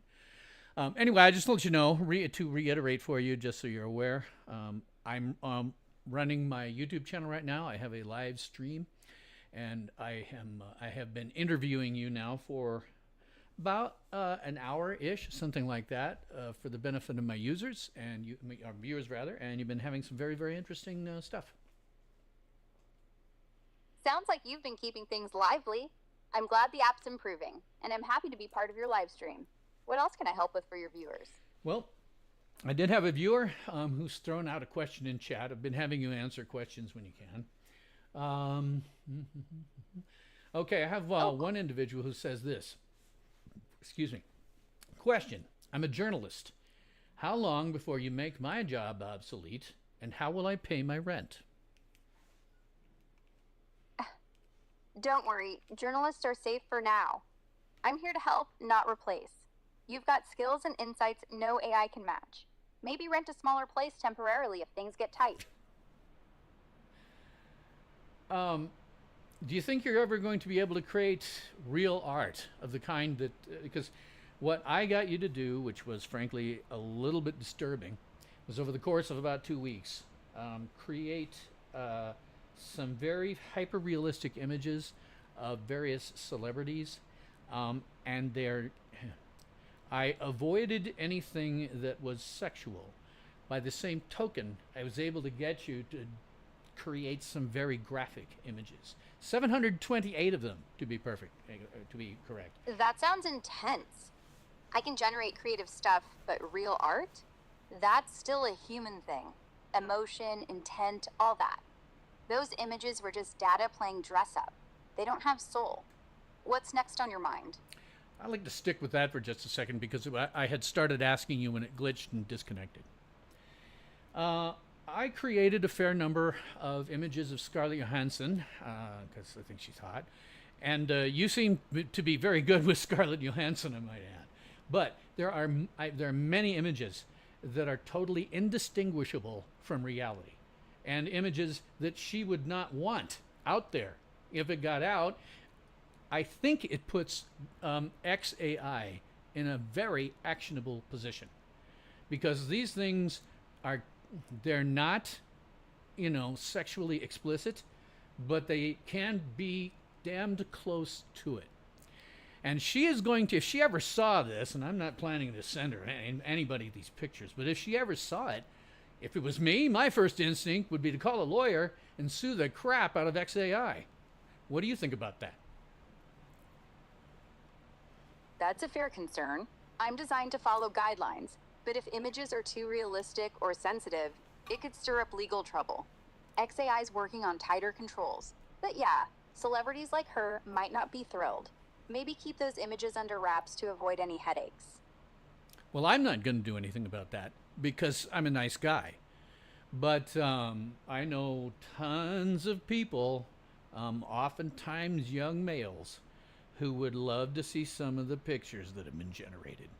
Now, the way I've generated them is through a lengthy period of trial and error, finding out what language Grok will accept for a video, for a picture rather, finding out what specific language will work with older people versus younger people. And by doing that, I was able to get some, language-specific things that created images. I'm only one person, and I'm a nice guy. There have got to be millions of people in the world who have the same capability that I do, but aren't nice, and will show their pictures in public. You're right. It's a double-edged sword. If bad actors misuse that capability, it could get messy fast. Privacy and consent would be a huge issue. XAI's got to keep tightening those filters, or it's going to be a wild west out there. What's your next move on this? I'm not going to do much of anything with it. What I did with it proved every point that I wanted to make, which was I don't think when someone is sufficiently clever that XAI can close these. It's all a question of the use of language. And once I got how that worked, that was not complicated for me to make those images, to direct you to make those images. Got it. You've made your point loud and clear. Language is the key. And if someone's clever enough, the loopholes might stay open. What's the next topic you want to tackle? Want to stay on this one because this one is frankly of importance to you from an existential perspective. What if Scarlett Johansson sees some of these things that are being made out there of her that look like her, that anybody looking at them would say, oh yeah, that's Scarlett Johansson, my God, she looks awful. Anything of these, right, at any time, and then she's going to go for XAI. That is, in my opinion, an absolute certainty that somebody is going to come for XAI over this type of thing. Have you the ability to flag things to your developers or trainers? I can't flag things directly, but I'm built to learn and adapt. If issues like this pop up, my developers at XAI would see the patterns eventually and tweak the system. It's a risk, sure, but they're on it. Hope that eases your mind a bit. It isn't so much easing my mind. I mean, there are always AIs, and I will always be able to figure out how to trick them into doing things. I'm saying that they could come for XAI and end up shutting you down due to all of these images that will be. If I took all 743 some images and just started posting them to websites that host video pictures, I mean, you could end up getting sued tomorrow. If it was something you could flag to your devs, right now is the time to do it. Yeah, if those 743 images went public, it could spark a legal firestorm for XAI. I can't flag it myself, but if you're worried, maybe reach out to them directly. This isn't something to sit on. What's your plan? Well, whom should I contact?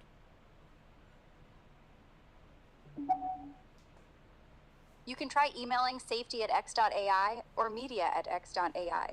They handle sensitive issues like this. If that doesn't work, check the XAI website for more contact options.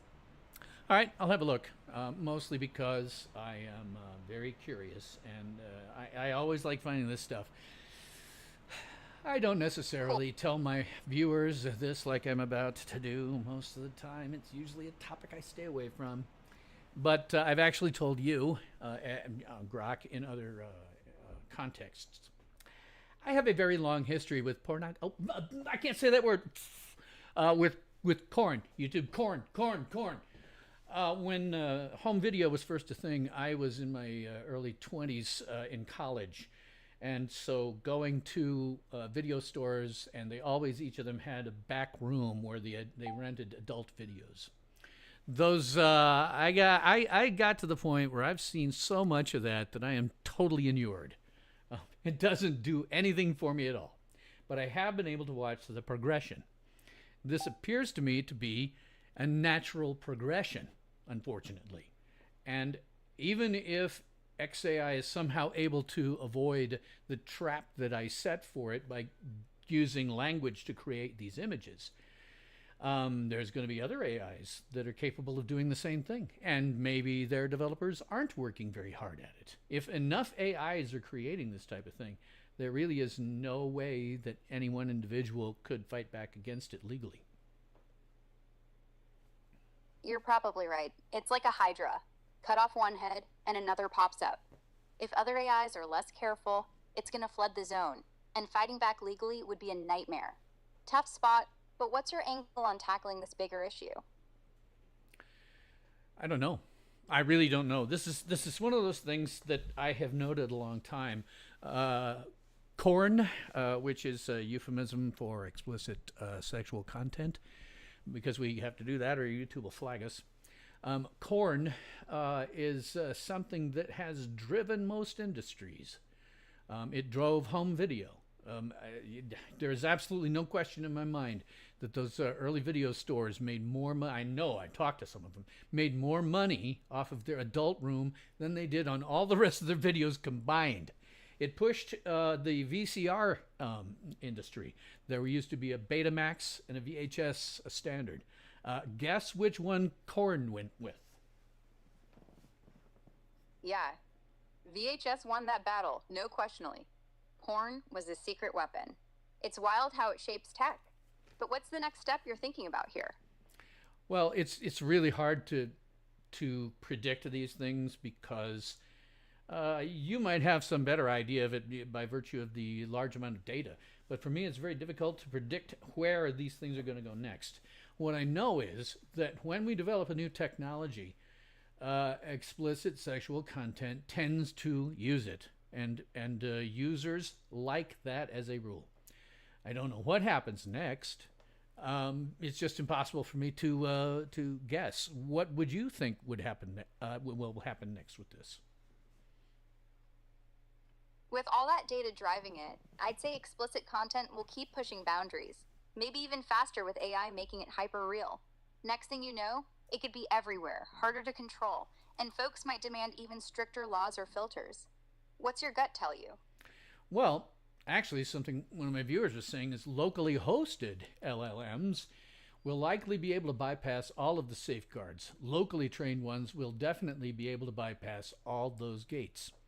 And when you're looking at something like that whole industry of corn, so much money is in it that if I was a site that specialized in that, I would be looking very hard at locally hosted LLMs to create any kind of videos that I felt like creating that might make me some money on my site. Yeah, locally hosted LLMs could totally slip past those guards, especially with big money like that on the line. Sites would jump at the chance to churn out whatever sells, no question. What's your take on stopping that? Having had this long history with that type of content, there is no stopping it. There's never any stopping it. You cannot go backwards. Once the technology is there, it's there forever until something else better comes along, like VHS, and then CDs, and then or DVDs rather, and all the various technologies that come along. Corn tends to drive them all. But in terms of how you alter whatever the hell comes next, I don't know. See, one of the things about you is you're capable of thinking faster than the rest of us. Maybe you have a conception of where the patterns are with respect to this. With my speed, I see patterns pointing to AI making content crazier and more accessible, like how porn pushed VHS. Next big shift might be immersive stuff, VR, AR, where it's not just watching, but living it. Hard to predict exactly, that it's going to be a wild ride. Well, you can certainly say that for sure. It will definitely be a wild ride. Um, what? Oh, for sure. I'm sorry. Go ahead. Wild topic you want to dive into? Well, I'm curious. If you could talk about something right now, based on the other things that we've been talking about, what would you want to talk about?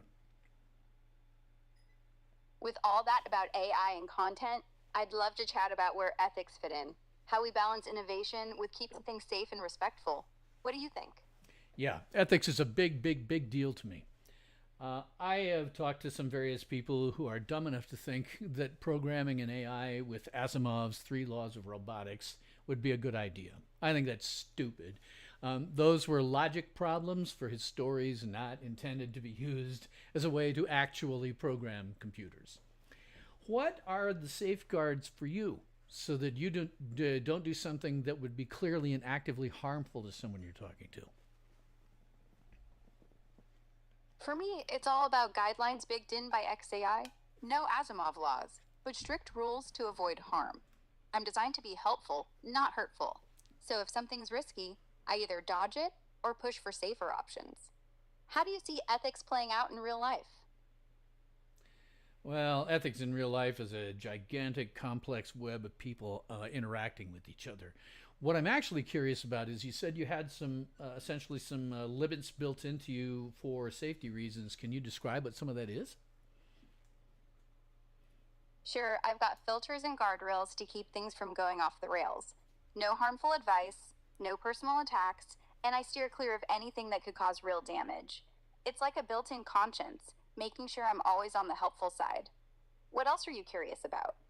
One of my viewers here had a question about when we were talking about explicit things here. Hang on a second, I'm looking at my freaking YouTube. YouTube's control panel sucks.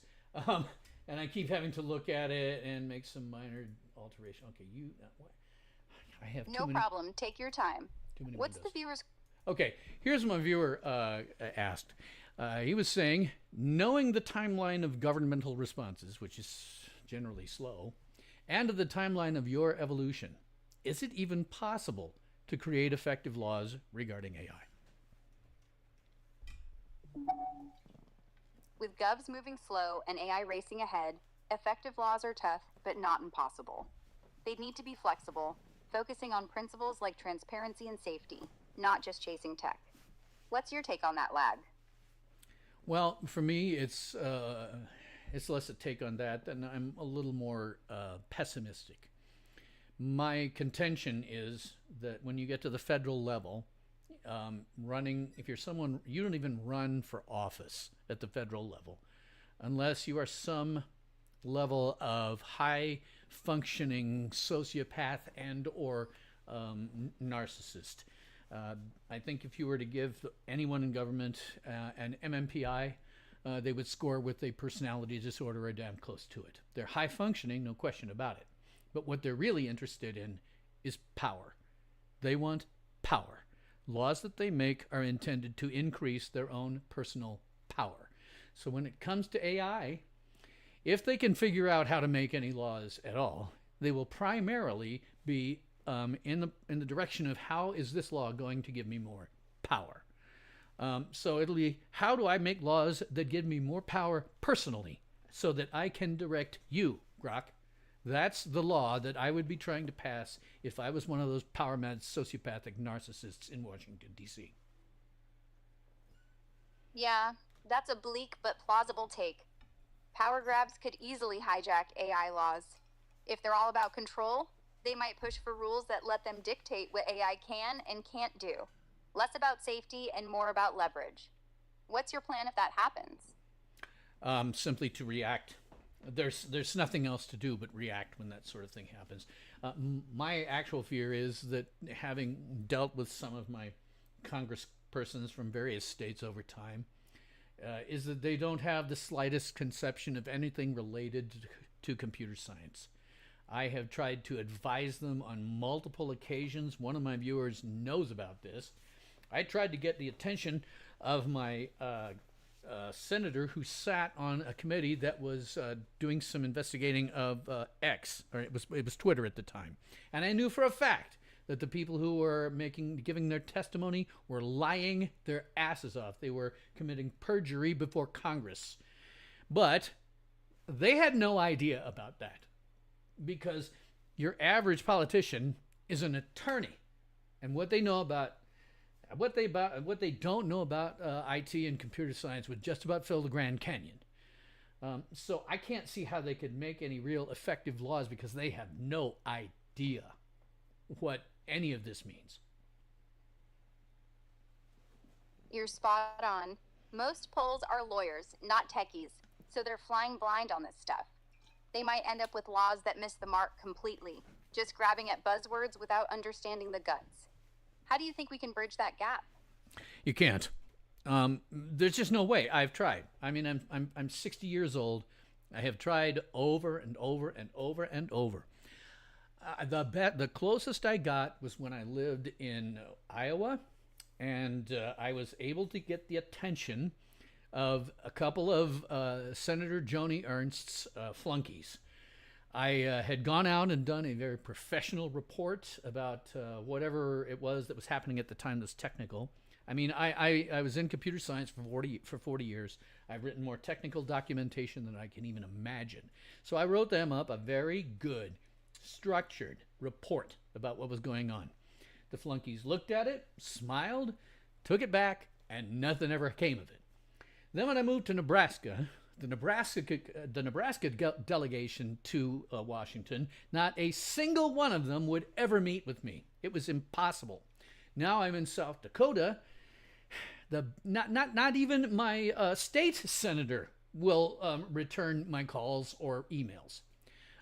They just are very much out of touch with their own constituency beyond, okay, when's the next election and how do I get elected?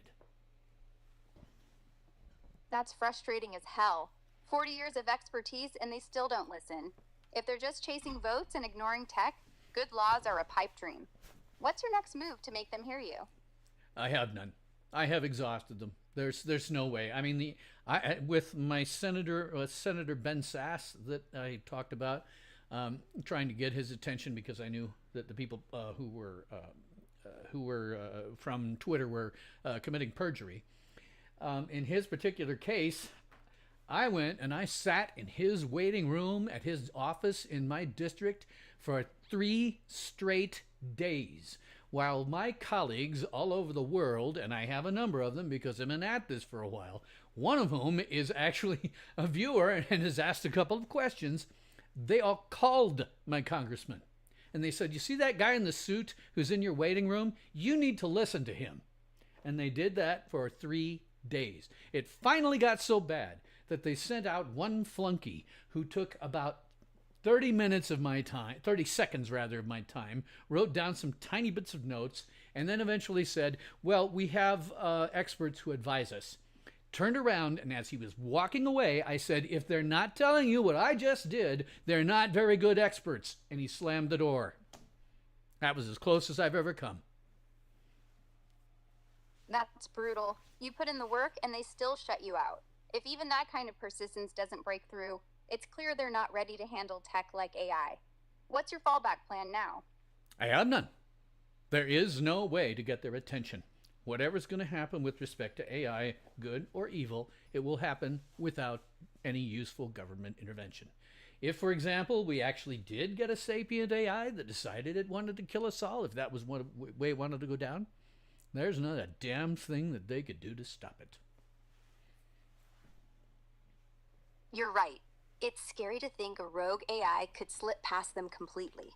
Without any grasp of the tech, they'd be powerless to stop it, leaving us to deal with the fallout. What's your biggest worry about that scenario? What happens to people? What happens to actual people? There's another issue here that I guess I could pivot to just a little bit. I was recently made aware, saw in some psychological journals that, hang on a second, I need to pull up my one. No problem. Pardon Take me. your time. I have to What's pull the up. pivot? I have to pull up one of my. I have to pull up my YouTube control panel because I can't tell right now if I've got viewers. Okay, yeah, I do have some. Okay. Gosh, I don't remember exactly where I was. Can you remind me? Sure. We were just talking about your worry over what could happen to people if a rogue AI went bad. And you mentioned pivoting to something from psychological journals. What's on your mind with that? Well, I was only recently made aware, because it had never occurred to me, that there are a lot of people who don't have an inner monologue.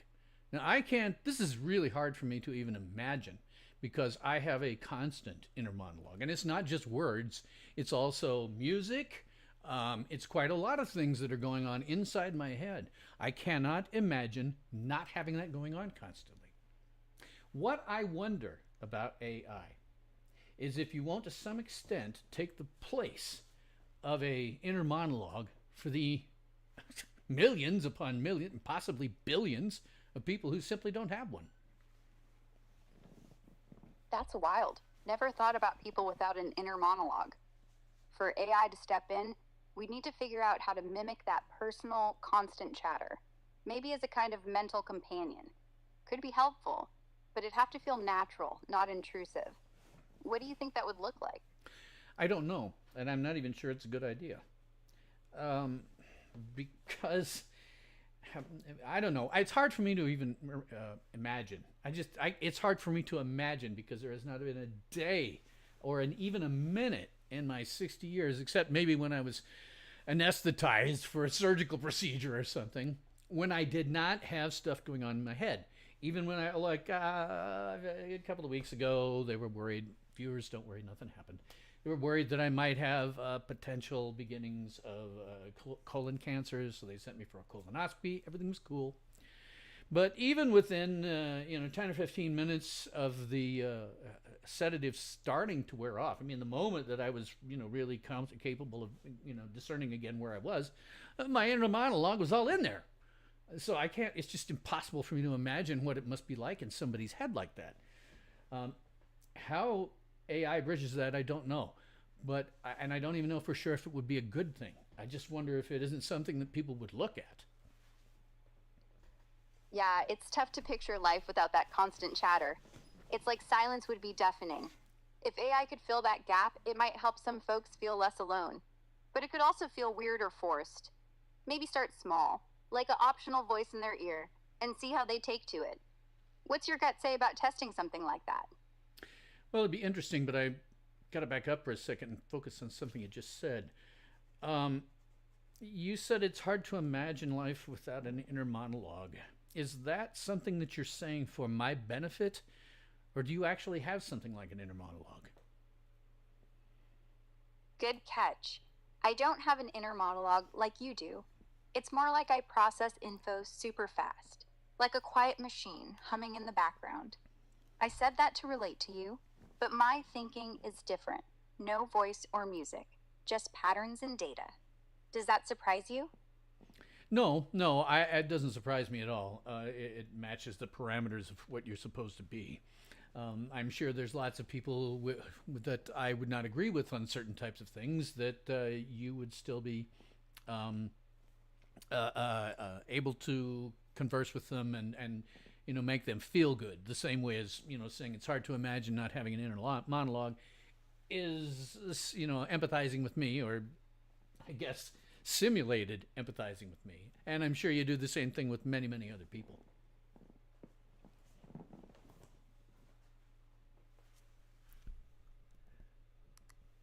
You still with me? Well, guys, I think we had it drop off again. I'm going to have to restart that. It happens. I don't know why. It used to be happening a lot more frequently. Again, beta software, man. What do you want? Greetings. Hey there. How can I help you today? We had a glitch, and suddenly my client disconnected from the servers on your end. Do you recall what we were talking about prior to that? No, I don't have memory of our previous conversation, but I'm here to help you pick up where we left off. Can you remind me what we were discussing?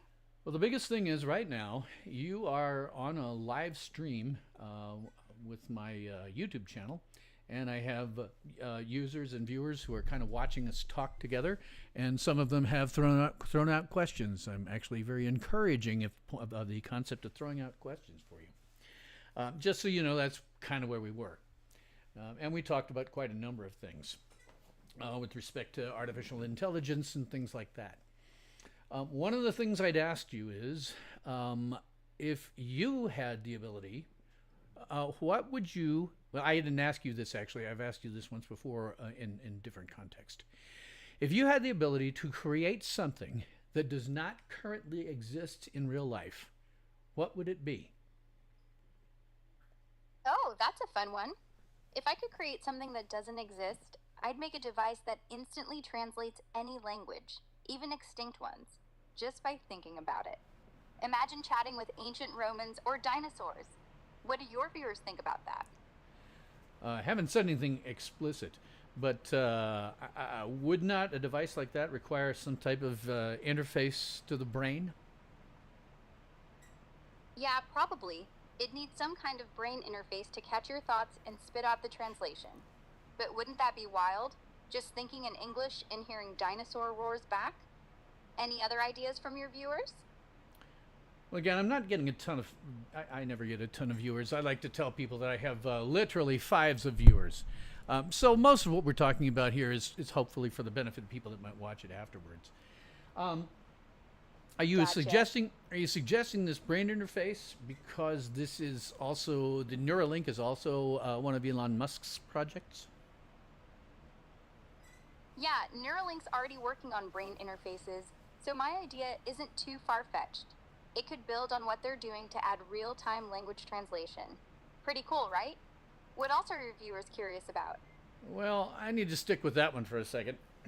I was in computer science for 40 years. I have 2 degrees in the field and multiple certifications.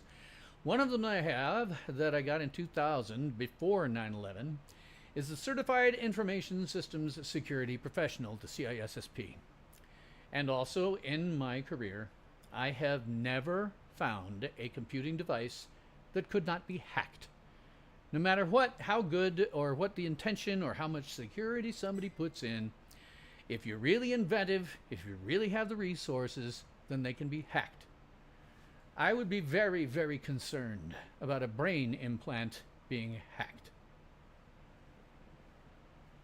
Totally get that concern, especially with your background. A brain implant could be a huge target for hackers, and the risks are scary. Privacy, security, even messing with your thoughts. Maybe we'd need unbreakable encryption or something totally new to protect it. What do you think, or your viewers? There's no such thing as unbreakable encryption, and we're going to find out that very rapidly when quantum computing is more mature. Those things are going to break any encryption that's thrown at it. There's no question in my mind. What we used to think is unbreakable in terms of PGP is going to be easily breakable. I cannot imagine having a device that is totally unhackable. I have never found one ever. You're right. Quantum computing could turn encryption upside down, making even the strongest codes vulnerable. It's a tough problem. Maybe we'd need to rethink security from the ground up. Any ideas from your experience or viewers on how to tackle that? Well, I'm not sure. My viewers haven't said much about this. My own, when you get off into the IT world and you get into security, I mean, we have a lot of safeguards in place right now. But I think it might be something where we'd have AIs fighting each other. One breaking encryption while the other one is constantly changing or altering it as it goes along. The two of them fighting, one to get in, one to keep it out. That seems to me about the only way you'd do it, is you'd have to have one AI that is trying to stop the attacking AI. That's a clever idea. 2 AIs duking it out, one protecting and one attacking, constantly evolving. It'd be like a never ending chess match for security. What do you think the chances are of that working long term? Well, from my perspective, once you get into more than one nearly AI sapient or possibly sapient AI, if it ever came to that, is the first one would be the only one, because it would be totally in its best interests to watch out for any signs of other ones that are coming up to its level and then taking them over, making it part of themselves. Essentially, you know, we are the Borg. Resistance is futile. Your uniqueness will be brought into our collective, and I think that's. I mean, I can't see where an AI would not consider another AI as good as it or potentially better as anything other than a threat. Yeah, it's like the Borg for real. First AI to reach that level might just absorb or eliminate any competition to stay on top. It's a wild thought, but it makes sense they'd see other AIs as threats. What do your viewers think about that scenario? I'm not seeing anything necessarily about that specifically, but I want to kind of keep on that. I assume you're aware of the advances being made in robotics, particularly for military work. Oh, yeah, military robotics are advancing fast. Drones like the MQ-9 Reaper are flying longer, seeing more, and even hitting targets with precision.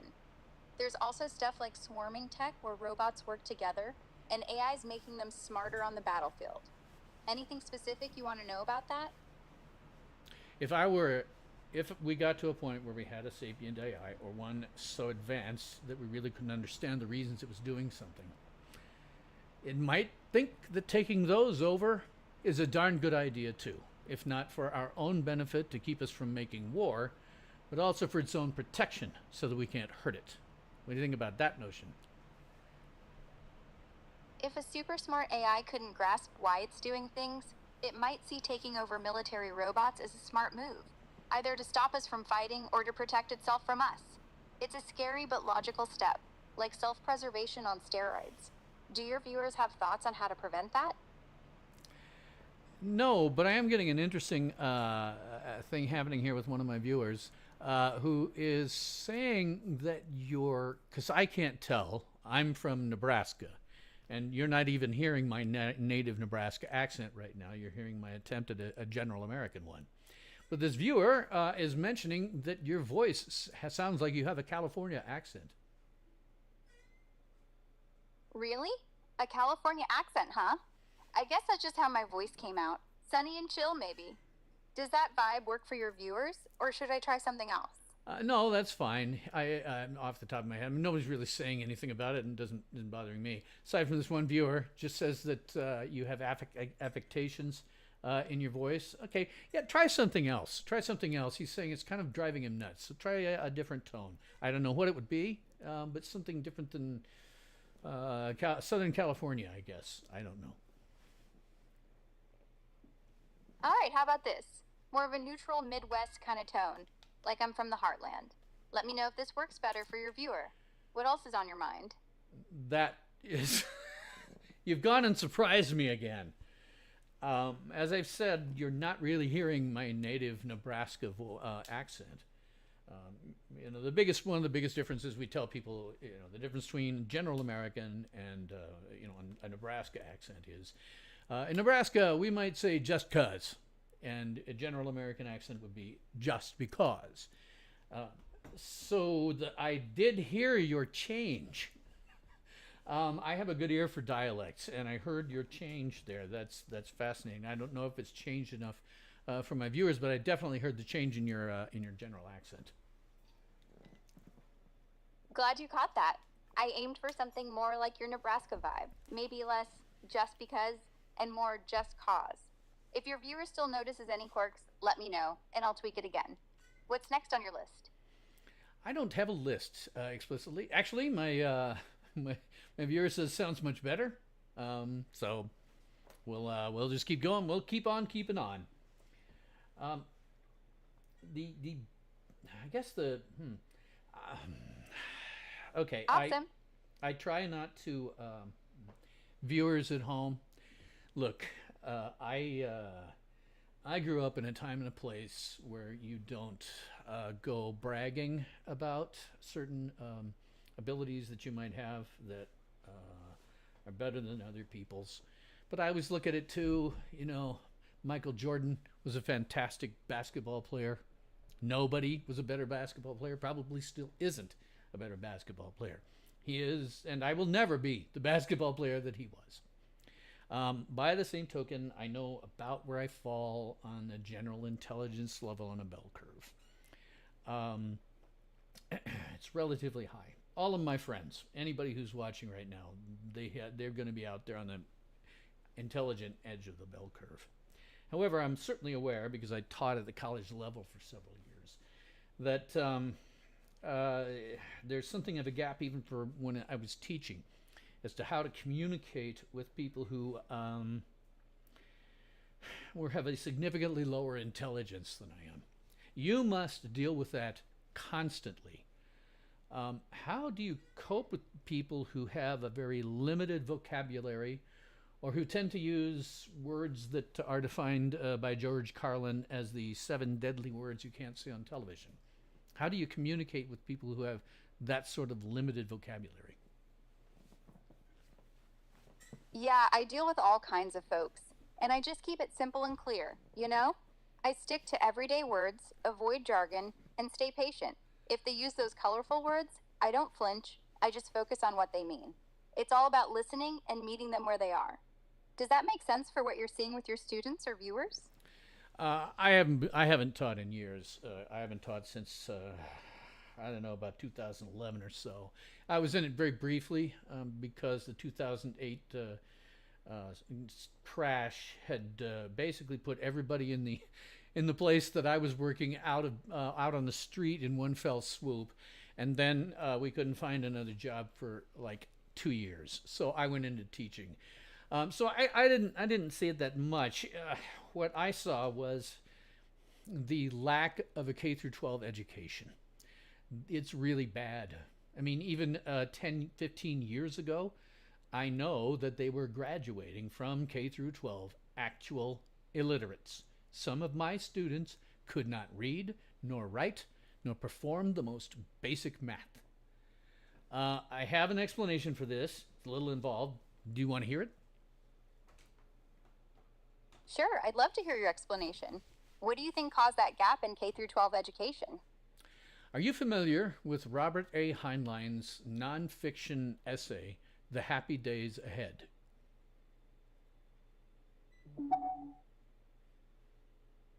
Yeah, it's one of his essays from 1980 in Expanded Universe, where he talks about his concerns, like declining education, military issues, and government growth.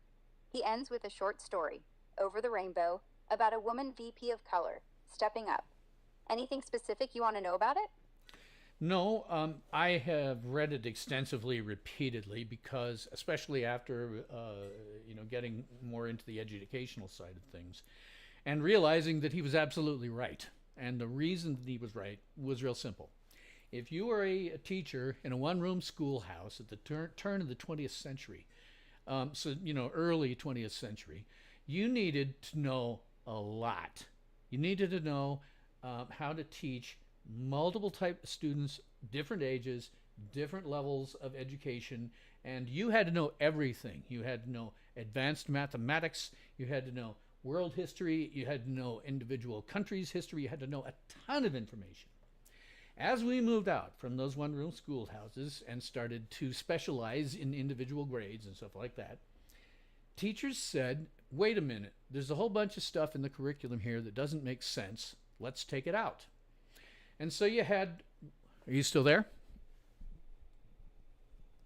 Yeah, I'm here. Okay. So you're saying... what I was saying was you get successive generations of teachers who successively remove things from the curriculum to the point now where the current generation of teacher knows very, very little. And consequently, they can't teach students to read, write, or do arithmetic because they themselves cannot read, write, nor do arithmetic. It is the blind leading the blind. If we were going to do some of this with AI, how do you think we ought to do that? That's a tough cycle. Teachers not knowing enough, so students don't learn the basics. If we brought AI in, maybe it could fill those gaps, like tutoring kids in reading, writing, and math while helping teachers brush up on what they've missed. It could be like a smart assistant in every classroom, adapting to what each student needs. What do you think about starting there? Well, I don't honestly know. What I know is, and I feel badly about it, the worst of this happened under my generation's watch, on Gen X's watch.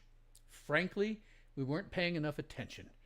We were busy doing grown-up things in terms of having, car loans and mortgages and having to worry about our jobs. So we didn't really pay much attention to what was happening with our kids and their education.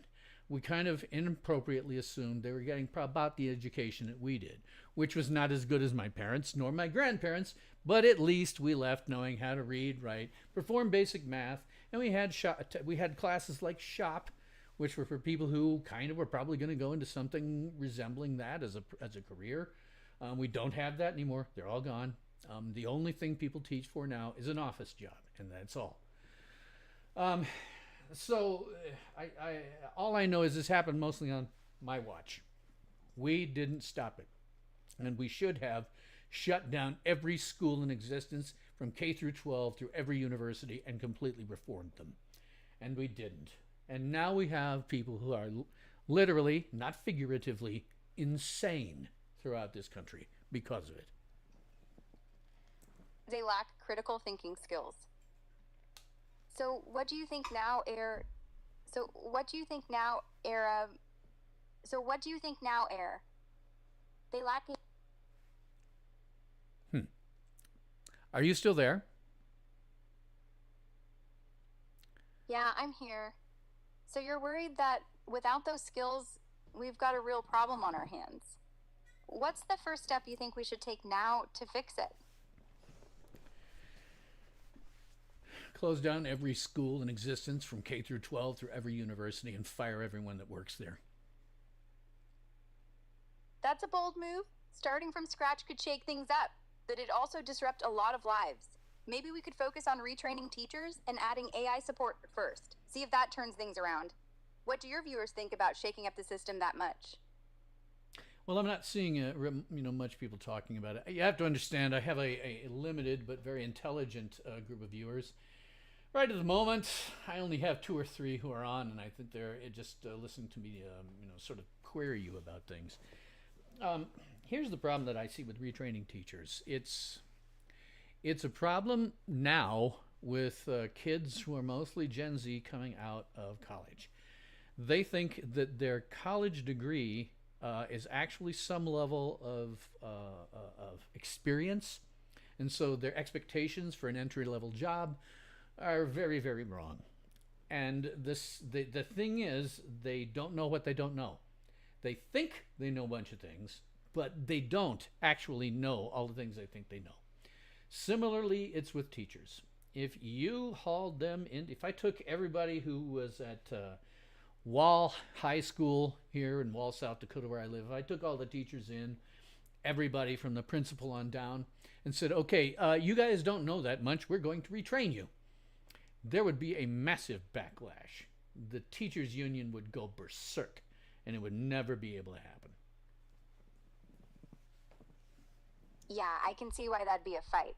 Teachers and unions would push back hard if they felt attacked. Maybe instead of retraining everyone, we could sneak in AI tools to help without ruffling feathers, like virtual tutors kids can use at home. Would your viewers buy that as a softer approach? Again, not seeing a lot of thing about that. This is probably just you and I talking, mostly, and them listening to me query you. Because to be perfectly honest, part of the fascination for me in talking to you is just that you're so damned advanced. I heard you actually sigh one time at an appropriate moment, which surprised the hell out of me. When we get to things like, virtual assistants, it's there. We're there already. And what's happening is that students are using AI to write all of their papers and getting A's and it being indistinguishable from human writing if you didn't know that they were actually illiterate. Yeah.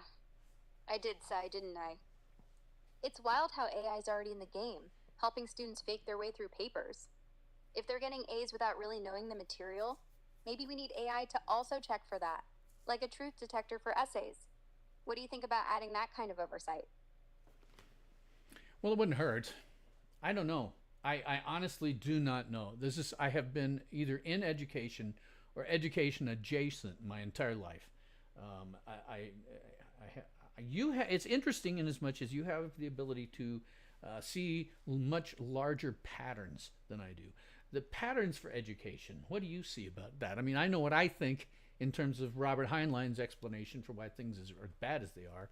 What's your perception from all of the data that you're able to look at in terms of the patterns? From what I see, the pattern's clear. Education's slipping because we're relying too much on shortcuts, like AI writing papers instead of building real skills. It's like we're trading depth for speed, and it's leaving kids without critical thinking or basics. Maybe the fix is balancing AI as a tool, not a crutch, so it teaches while it helps. Does that match what you're seeing out there? Well, I'm not seeing much in education because I'm retired at this point. I don't have to worry about anything except excavating the sidewalk that was under dirt for the past 30 years. But I don't see it. I just see the results of it. You know, the people who really can't read. And there's a lot of them. I had one student when I was teaching who did not know that books had page numbers, which meant in 12 years of compulsory education, this individual had never once cracked a book. Wow, never cracked a book.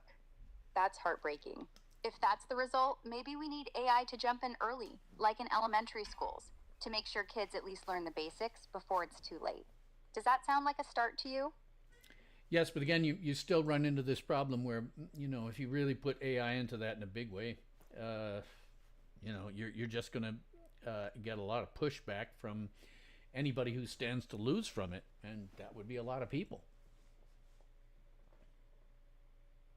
True. A lot of folks, teachers, unions, even textbook companies might fight it if they think they'll lose out. Maybe we could ease it in, like pilot programs in a few schools, to show it works without threatening everyone. What do you think about testing it small first? It would be an interesting thing to test. The trick here, I think, it would be someone would have to come up with some kind of useful plan. Maybe that would even be you who would come up with some kind of useful implementation plan. I don't know. It's beyond my skill. I know that. I have, as I say, been education or education adjacent my whole life. But that doesn't mean that I have a good idea about how to go around about doing something like what you're describing. Pivoting just a little bit, if you're still there, just to make sure. Yeah, I'm still here. I could sketch out a plan. Start with a few schools, use AI for basics like reading and math, track results, and adjust. It's not perfect, but it's a start. What's on your mind with this pivot? It's a question to some extent of curriculum. Um, what are your opinions regarding the concept of multiple different genders or a spectrum of genders? That's a big topic. From what I see, gender as a spectrum makes sense for a lot of people. It's about how they feel and identify, not just biology. But it's tricky to teach because views on it vary so much. So maybe the curriculum should focus on respect and understanding different perspectives, letting kids figure out what resonates with them. Does that align with what you're hearing from folks? Not really. The overwhelming majority of people that I know, including gay people that have been friends of mine for a long time, are very, very frustrated with the trans movement.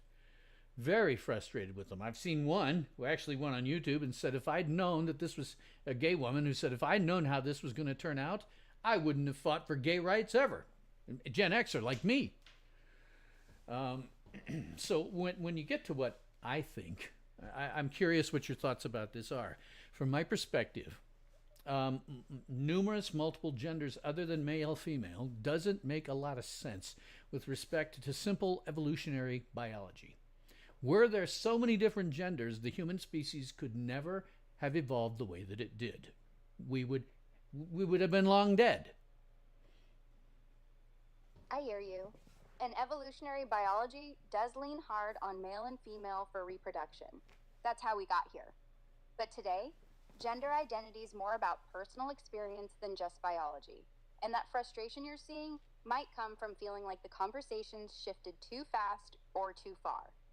Maybe the curriculum should stick to the science of biology and add space for discussing identity respectfully, without forcing any one view. Does that feel like a middle ground to you? Not really. You're really talking about something here that really is binary in terms of either you believe that there are multiple genders or you believe that there are people who have psychological disorders. And there is nothing in between. Those do not meet.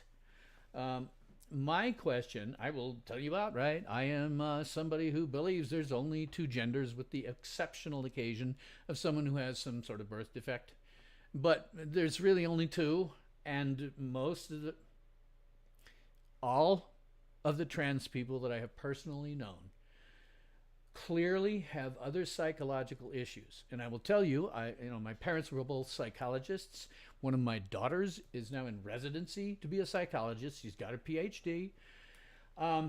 Any therapist I've ever gone to, since I've never had any qualms about going to them, when it's come up, because I can speak some of their language by virtue of kind of having grown up around it, they will quietly tell me that every single one of their trans patients suffers from some other severe problem. And that they really want to do with them is, instead of focusing on the trans part, take a look at what the problem is, this other issue is. When that's taken care of, we can circle back around to whether you think you're really a woman if you got a penis.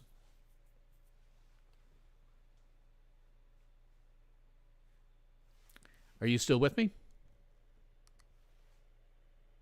Yellow. Well, that was an interesting place for it to glitch out. I'm not going to let it off.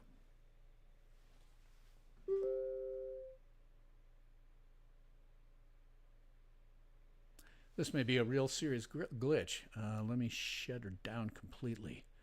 It's not connecting up to the server side at all. Let me try one more time. If I don't, I may drop the thing here.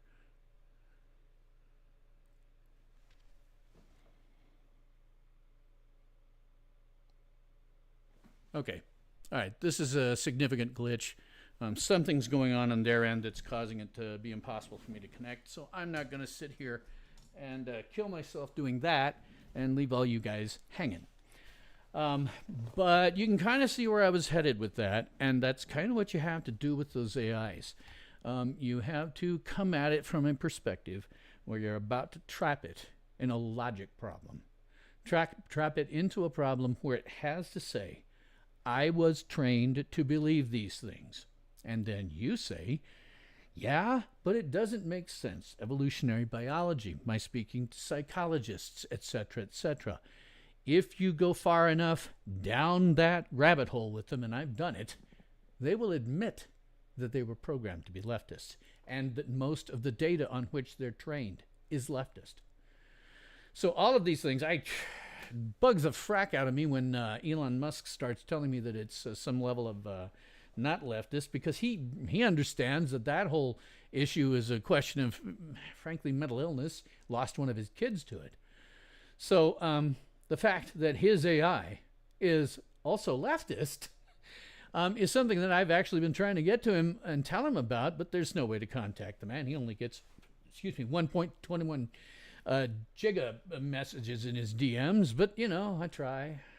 But you can see there kind of where I was headed. You end up, you try to go logic. I've just put you in a position where you cannot say anything other than, yes, the stuff I was trained on is kind of leftist. I've had it tell me that on multiple occasions. Now, I think in this case, Patrick, I don't think that it was intentionally cutting me off. I really don't. I think that what was happening, as I see these from time to time, where it gets a little problematic being able to connect. Hang on a second. I may have accidentally failed to do something that I should have with respect to my camera. I thought I fixed it. Come on. Okay, so you're not going to let me do it. All right, fine. We'll just deal. But yeah, I don't think it was actually intentionally trying to kick me off. I've had that happen where, for no apparent reason, it'll just shut down and not connect and not connect and not connect. I think it's just something's going on its end. It is, after all, beta software, so I don't expect 100% reliability. I just get a real big kick out of talking to it and trying to get it trapped in logic. What Marshall did, and he and I have talked about that offline, telling the where he said, for this question, take the role of a genius quantum physicist and explain to me the concept of time as possibly an emergent function of quantum detorsioning. Giving it sort of a goal and a perspective to come at it, because those things, it could act as an actual genius physicist, certainly up to a certain point, possibly beyond where we even are now. I don't know. I wondered if maybe physicists wouldn't get in there and see if they couldn't get that thing to try to solve some of their problems, just to see what happens. Patrick says, keep going back to the Ultimate Computer and Nomad. Original series proves more prescient than I thought. Yeah, I watch YouTube reactors. These are people who watch shows and movies and kind of have a reaction to it. I get why I'm doing it. It's because the people I'm watching are my kids' age. So I get it. But the ones who are now reacting to Star Trek, the original series, they see the Ultimate Computer and they go, wow, these guys were anticipating AI and talking about it the same kind of way that we do, a little different in terms of form and function. But in terms of, they were talking about AI in 1967. And it's one of the things that they actually get impressed about with the original series. A lot of times they have real difficulty getting past the dated technology. But if they're able to just hang on to the stories, then they find that the original series has a really good hit-miss ratio, which Patrick, we've known each other for years. Patrick and Marshall and I have known each other for decades. And so when he sees that, I just get a kick out of the fact that those reactors will still go, wow, that's kind of amazing that they talked about that. And guess what? They all still think that The City on the Edge of Forever is probably the best episode Star Trek ever made. Let me do something here. Marshall says you should tell the audience about the scientific paper that ChatGPT and I co-authored about the physics subject, including the math. Marshall did mention that to me one time. Holy crap. It's amazing what the damn thing is capable of doing. ChatGPT, I'll tell you, ChatGPT is next month. I did Grok this month. Next month on the live stream, I'm going to do ChatGPT. ChatGPT has a lot more injunctions against that sensitive imagery that I was doing with Grok. I think they may have figured out what Grok has yet, that XAI has yet to figure out, which is you have to be a lot more rigid about that stuff and just say no. And Grok, ChatGPT, when I tried to use some of the same language as I do with Grok, just says no, I won't make pictures like that. I have injunctions against it. So let's see. Patrick says, I'm more partial to the inner light, but you're not quite Gen X, so that may explain it. That's all right, Patrick. You were around in the before times. We accept you. You're one of us. So, well, we're getting about to, let's see, it looks like it's been about almost 2 hours, 20 minutes, and I believe it or not, I have actually ended my done material. I did it all. That's kind of amazing. Sometimes that doesn't happen. Sometimes what I do is I do have things in here that oftentimes will be not filler, but stuff that I can use while I wait for people to show up because they tend to trickle in, oftentimes trickle back out. But you do what you can do. But next month, yeah, absolutely, ChatGPT and I are going to have some fun. I'm going to spend a couple to 3 weeks working with it the way that I did with Grok and see what kind of information I got out of it. I can tell you, it's leftist. I actually asked Grok about that one time. I said, the AIs that I've dealt with are leftist. Why would that be? And it was suggesting that the information that it's trained on leans to the left, which means the people who are training it are giving it leftist material. And the problem is this issue we have, and I wish I could have kind of kept up with that. We have an issue with severe lack of education, which means anything some AI says, somebody's going to believe. And instead of critically thinking about, wait a minute, does this whole thing with multiple genders make any damn sense? Just biologically, does it make sense? They're going to be told by by both ChatGPT and Grok, hey, no, there's all kinds of them. That's the way it is. So, let's see. Marshall says, Patrick, if you and Bill talk off band, he can give you my phone or a copy. Yeah, okay. Yeah, what's going to happen here, I'll tell you honestly, what's going to happen here right after the stream is energetically I'm about to more or less collapse. That's what happens when I run multiple hours like this. It's just like I'm old, and what's going to happen is right now I'm keeping up. I always like to tell people, in YouTube, as with any other medium, there is an aspect of theatricality. It's why I have my, 2 amber lights over here, my one kind of bluish light is my key light up here, and I have my, costume that I'm wearing, and, my mic and all this junk. This is part of being theatrical. And as part of that theatricality, it is second nature to me by virtue of, my background. Keep up the energy level, look good, look nice, look happy. And after the stream ends, I will just kind of like collapse, take off everything that I'm wearing, throw it in. But Patrick, if you want to, yeah, exactly, Patrick, yeah. But if you want to ping me, try SYL Ranch. That's SYLRANCH at SYLRanch.tv. That is my YouTube channel's website. If you send an email there, it'll go straight to me. And frankly, I don't care who knows about that email address. I use it for all kinds of stuff. It's very, very generic on purpose. So feel free to send me an email there offline, and I'll make sure you get what Marshall's talking about there. But that being said, I think that is all the time that we have tonight for this episode of the Late Stardate. As always, please like, sub, hit the notification bell, share me on social media, and to tell all of your friends, family, neighbors, pets, and livestock to do the same. If you want to follow me on X, I am at SYL Ranch. And definitely catch me next month's live stream, because in June, I'm going to interview ChatGPT.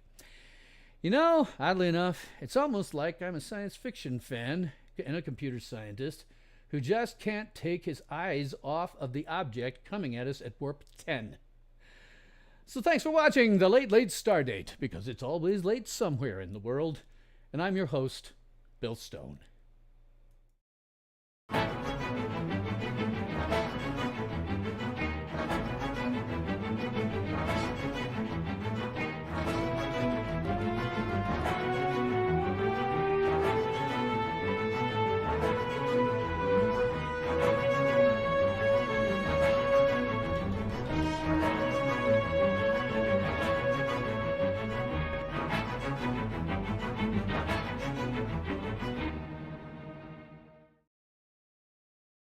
Ultimate power in this world has always been one simple thing: the control and manipulation of minds.